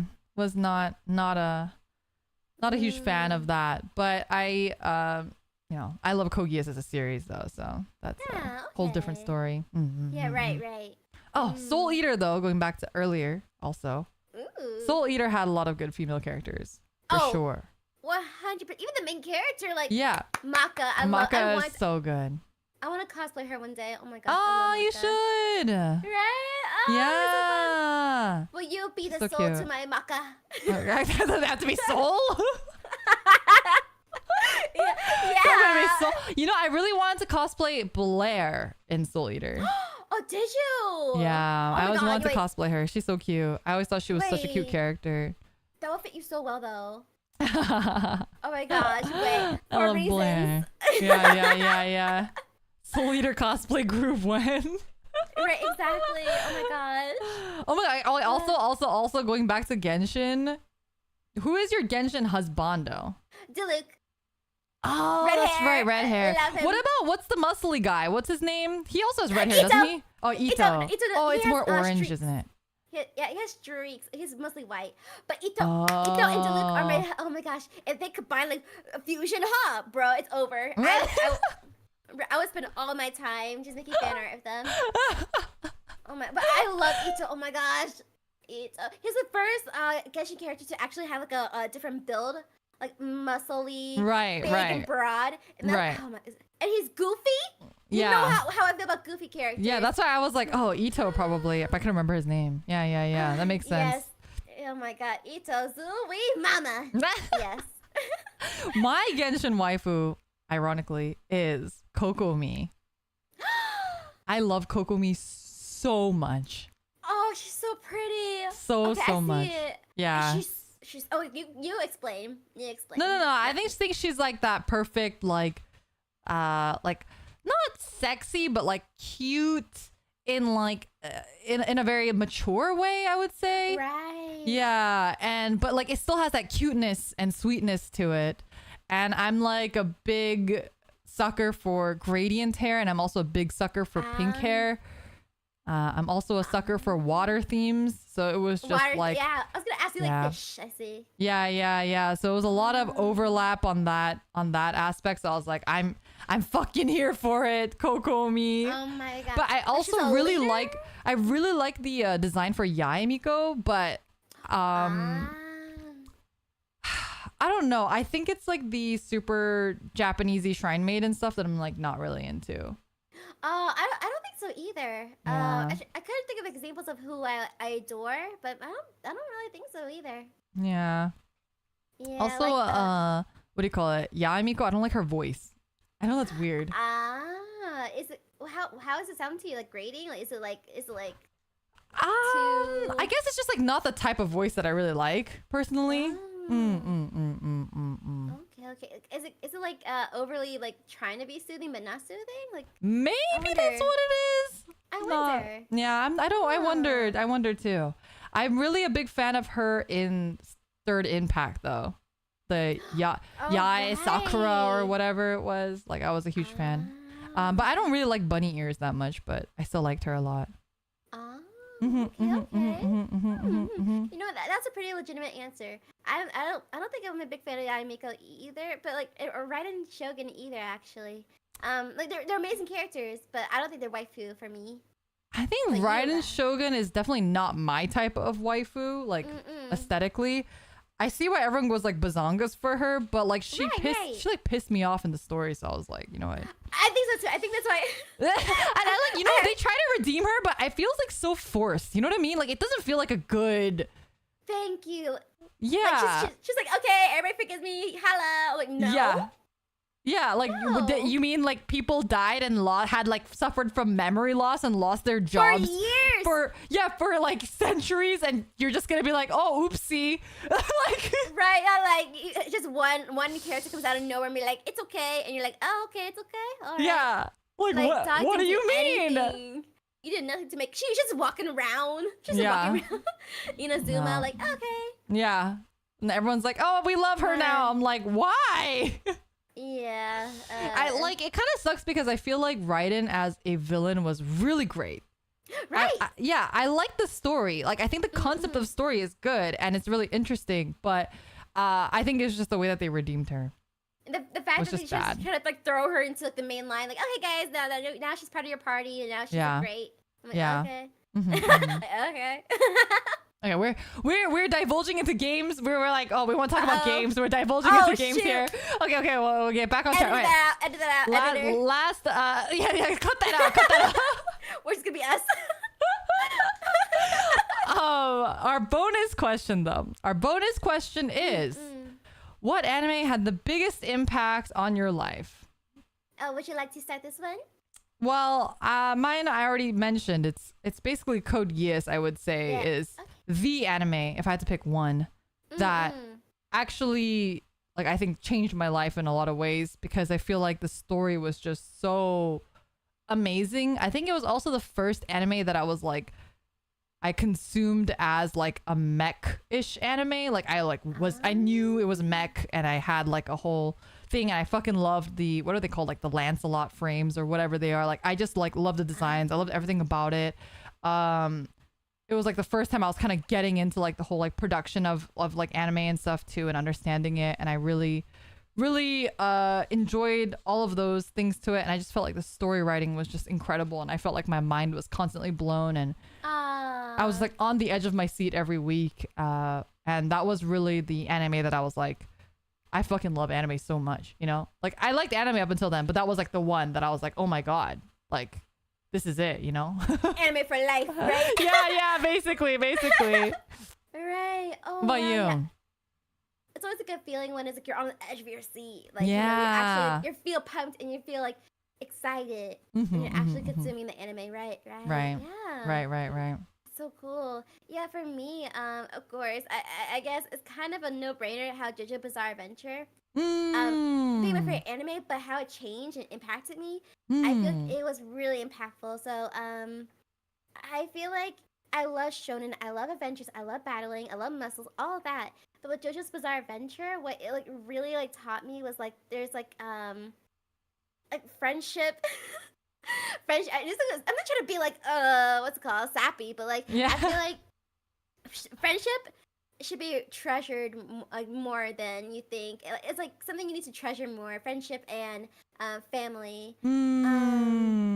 And I think following the Joestars on their adventures, it really made me like feel more like, oh, I really need to treasure the people around me. I need to, really look at things differently.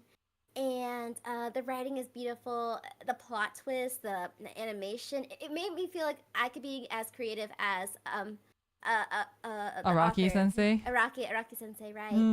Like there's so much creativity in his work.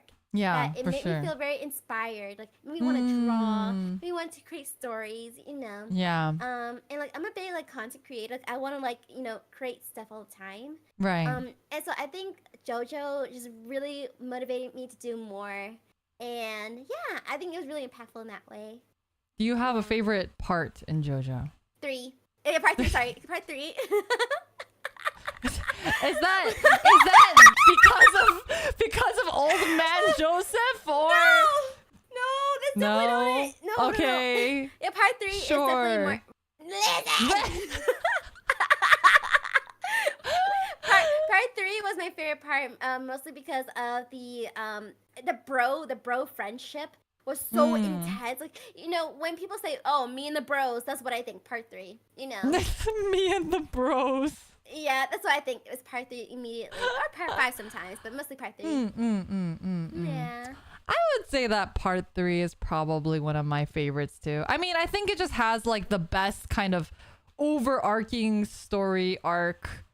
Right. And it's like a little bit more straightforward, but not so straightforward like part 2. Like part 2 is like very straightforward, but then like like it can be too straightforward, but part 3 has like a good blend, because when you start getting to like part 4 and 5, sometimes it gets a little abstract and you're just kind of like, okay, what the fuck is happening? In a good way, but you know, I think that's kind of why I like part 3 the most as well. Yeah. Wow. I'm so glad you watched JoJo, because if you didn't, I probably would just the whole stream, Leah, you need to watch JoJo right now, because I actually haven't seen the most recent parts animated. I really want to, though. Okay. I should do that, because I was like a fan of JoJo when they were first airing, like the first season, so part 1 and 2. And I got so into part 1 and 2 from the anime that I went back and read everything. So at that point, it was like up to part 5 or maybe beginning of part 6 or so. Okay. So I was like reading everything, and this was back. They didn't have like good English translations, and JoJo wasn't like a big series at the time. So this was back when we had like really, really, really, really janky translations. Like, oh my gosh. The Duong. The Duong translation. It was so bad. It was so bad. So you couldn't understand half of what the hell was going on. Right. And you would just be like, you just have to context clues. You just have to look at the fucking page and try to sort out what is happening just by looking at it, because there's just no way to understand what they're saying. Good times. Oh god, but it created a tighter community in the sense like, for sure. Goofy, but yeah. Yeah, no, definitely. Yeah. No, I get it. Were you like ever in, like, speaking of like communities, were you ever in any sort of like anime communities growing up at all? I don't know why you want to cancel me on stream, what? Girl. Why? What happened? Why are you trying to cancel me? I'm not trying to cancel you. The thing is that because of anime being really hard to come by in the beginning, I was really obsessed whenever I liked to anime. Like, I wasn't like, I really like this. Okay, done. Next one. I was like, like crazy. Yeah. So if I've been in fandoms, I've been in multiple fandoms, multiple. Oh. Even things that were like you could call like I do quotation semi-anime, like like Voltron.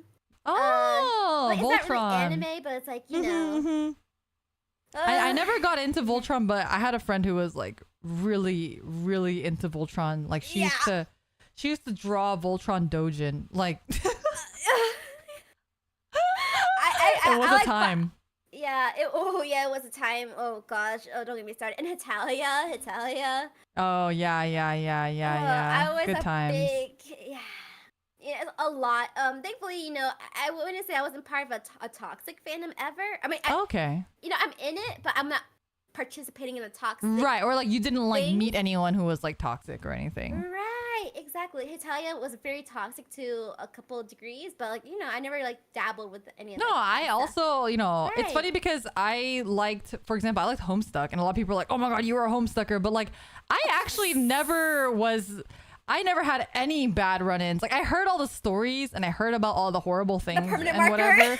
Yeah, like the permanent marker. I heard about like the people throwing buckets at people or whatever it is. Like I've heard all those stories, but none of that had ever happened to me. And like the spaces that I were in were pretty contained and like, people were nice and stuff. So, well, I also didn't have a lot of like friends in the community, so maybe that's probably why. I'm like usually pretty like I'm a lurker, like so I'll like be on Tumblrs and stuff, but like back then, because Tumblr was like the way to go back then. Right. Oh yeah. I would like lurk, but I never like posted or anything. I might like repost something, but I didn't like actually like go in and post or comment or stuff on people's stuff or make friends or anything. I just kind of stuck to myself, really.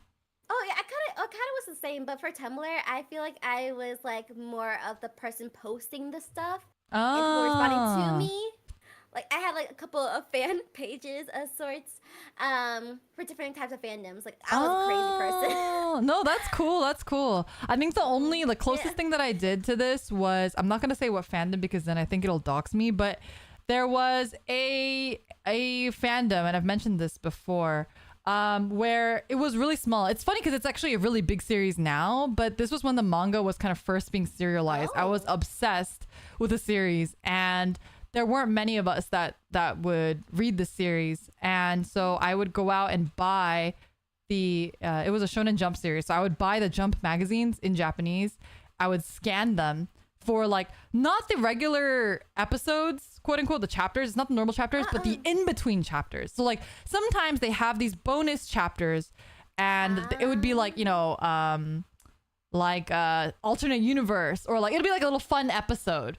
And those type of little fun, like 1.1 episode, those kind of things, I would scan those myself and I would edit them. I would translate them and typeset them and post them on Tumblr. That like You are a god, because that was one of the few things that I did in the community. But it was only for that one fandom. No way. Can you DM it to me? I'll DM it. Oh yeah. Okay. Yeah, I can DM you now. Yeah, I'm so curious because. But you can't mention it just because I feel like I can't backtrack. I'll close my mouth. I'll just look. Okay. Which is crazy because it's like a huge series now, but back then there were like literally 10 of us that read this. Honestly, there was I was a big fan of Totally Bound Hanako-kun when it had like a couple of chapters. It had like 14 chapters out. Nobody was talking about it. I was telling everything to my younger sister. I was telling everything. And she's like, okay. But when it became animated and became a bit more well-known, and like I say quotation mainstream, not really mainstream. I feel like it's pretty popular. It's popular enough. Popular. Yeah. Right. I was like, wow, life is great, Yeah, I'm fed. Like I can eat. Like, I'm sitting in the back, like, there's my child growing up. Yeah. Becoming a star. My work is done. Like, I've preached, I've evangelized, all for this very day. Right. I made fan art before it was cool. It's all good. Right. No, I definitely had that moment as well. But it's funny because like I hate to be like a hipster or like a mainstream, but I definitely, in that fandom, I was so in it. But I think once it started blowing up, I felt really proud of it, and then I like left. Like I like stepped away from it. Yeah, because I felt like in a way like my job was done and I was like no longer needed. Like in a good way. Right? Like a parent, like you were saying, like a parent, right? Like, oh, I can send my kid off. They'll take care of themselves now. Like I don't have to be here. And then I would kind of move on to like somewhere else, you know? Right. Wow. I get that for sure. I get that. Oh my gosh. Yeah. Oh my gosh. Would you say like Toilet Bound Hanako-kun is like that one series that you had where you really liked it before it was popular and then like... Oh yeah, for sure. I had to step away for a little bit because I was like watching. I don't mean to be that person, but like there's some TikToks out there that were just so cringe to me. Oh no! Where it was like talking about the series. Yeah, talking about the series, or like when they're like, some cosplays are. And I love cosplay. I love how creative you can be, but some cosplays were like, "What did you do with the character? That's not the character." And they were like just doing it to ride the hype train sort of thing. Like Spy Family. Spy Family is another one I read before it became animated. That was really a big fan of. Yeah. They really, on TikTok, they messed up Yor's character. Now they think she's like, oh, she's a crazy lady. Oh, she just wants to kill everybody. And like, in videos, I cringe because like, that's not who she is. She does it because she has a purpose. She doesn't do it because she's crazy. Right. I see videos all the time and I cringe, but no, I feel that. Yeah, that's one. Yeah, that's another. Yeah, for sure. I wish Yor was more crazy. I feel like if Yor was actually more crazy, I'd probably like she'd be really up there in like the waifu tier list for me. Okay, yeah. If it was her character, it's amazing. No, for sure. Yeah, I mean, then that's why she's not my waifu, right? Because that's not her character. Right. How dare she not be insane in the main brain? How dare her? Truly. Right. Yes. But oh my goodness. I think we are, hitting our upper time limit. Oh yes, oh gosh. Well, I mean, we'll edit this part out, but yeah, this is gonna be edited down to about an hour. So we're trying to limit ourselves to 3 hours max. So that's why we are hitting our upper limit here. The more we talk, the harder it is gonna be for us to edit this later.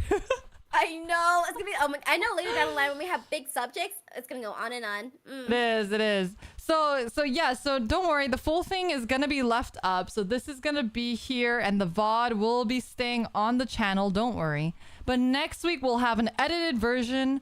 I mentioned it briefly before. We are not sure right now whether or not that'll be on a separate channel. Right. Or it'll be on one of our channels, but. Keep your eyes peeled. We'll talk about it on Twitter or on YouTube. If it's not on one of our channels, we'll mention it where it's going and we'll talk about when it's uploaded. So you guys can stay up to date with that. And don't worry. I know it's sad that it's over, but this is going to be every other week. So... No way! You mean every other week we get to talk? Every other week. Wow! About anime. That's my favorite thing. Never-ending discussions and rambling. I think, if you guys have particular topics that you guys would like for us to talk about in the future, please put them in the comments below. And yeah, we would love to kind of review those and perhaps add those to the future. We already have a couple plans for the next couple episodes, but if you have a better idea, we'll love to talk about other stuff as well.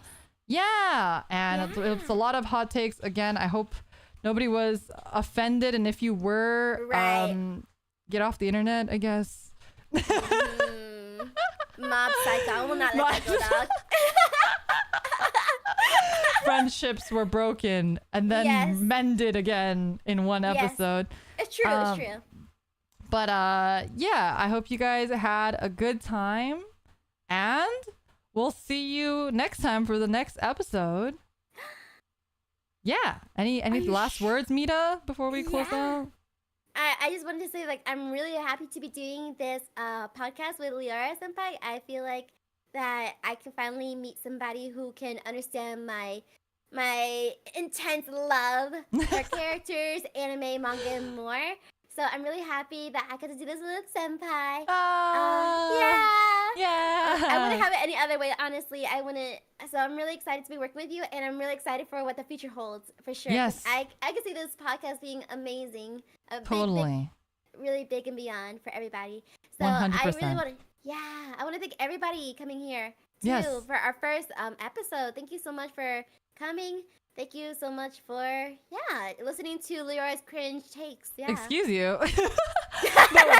but whether you're listening live right now, whether you're listening in the edited version later, hello to people in the future. Hello. Thank you guys so much for all the support, and be sure to, I don't say this often, but if you did like the podcast, specifically for the podcast, we'd really appreciate if you could give the video a thumbs up. If you could tell your friends who also like anime about the podcast.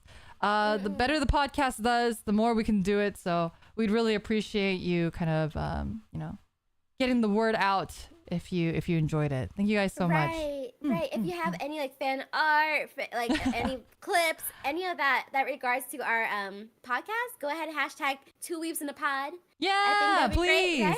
Yes. We'll be looking out for that for sure. Yeah. Yes, we will definitely. All right. Thank you guys so much. And we'll see you guys in the next episode.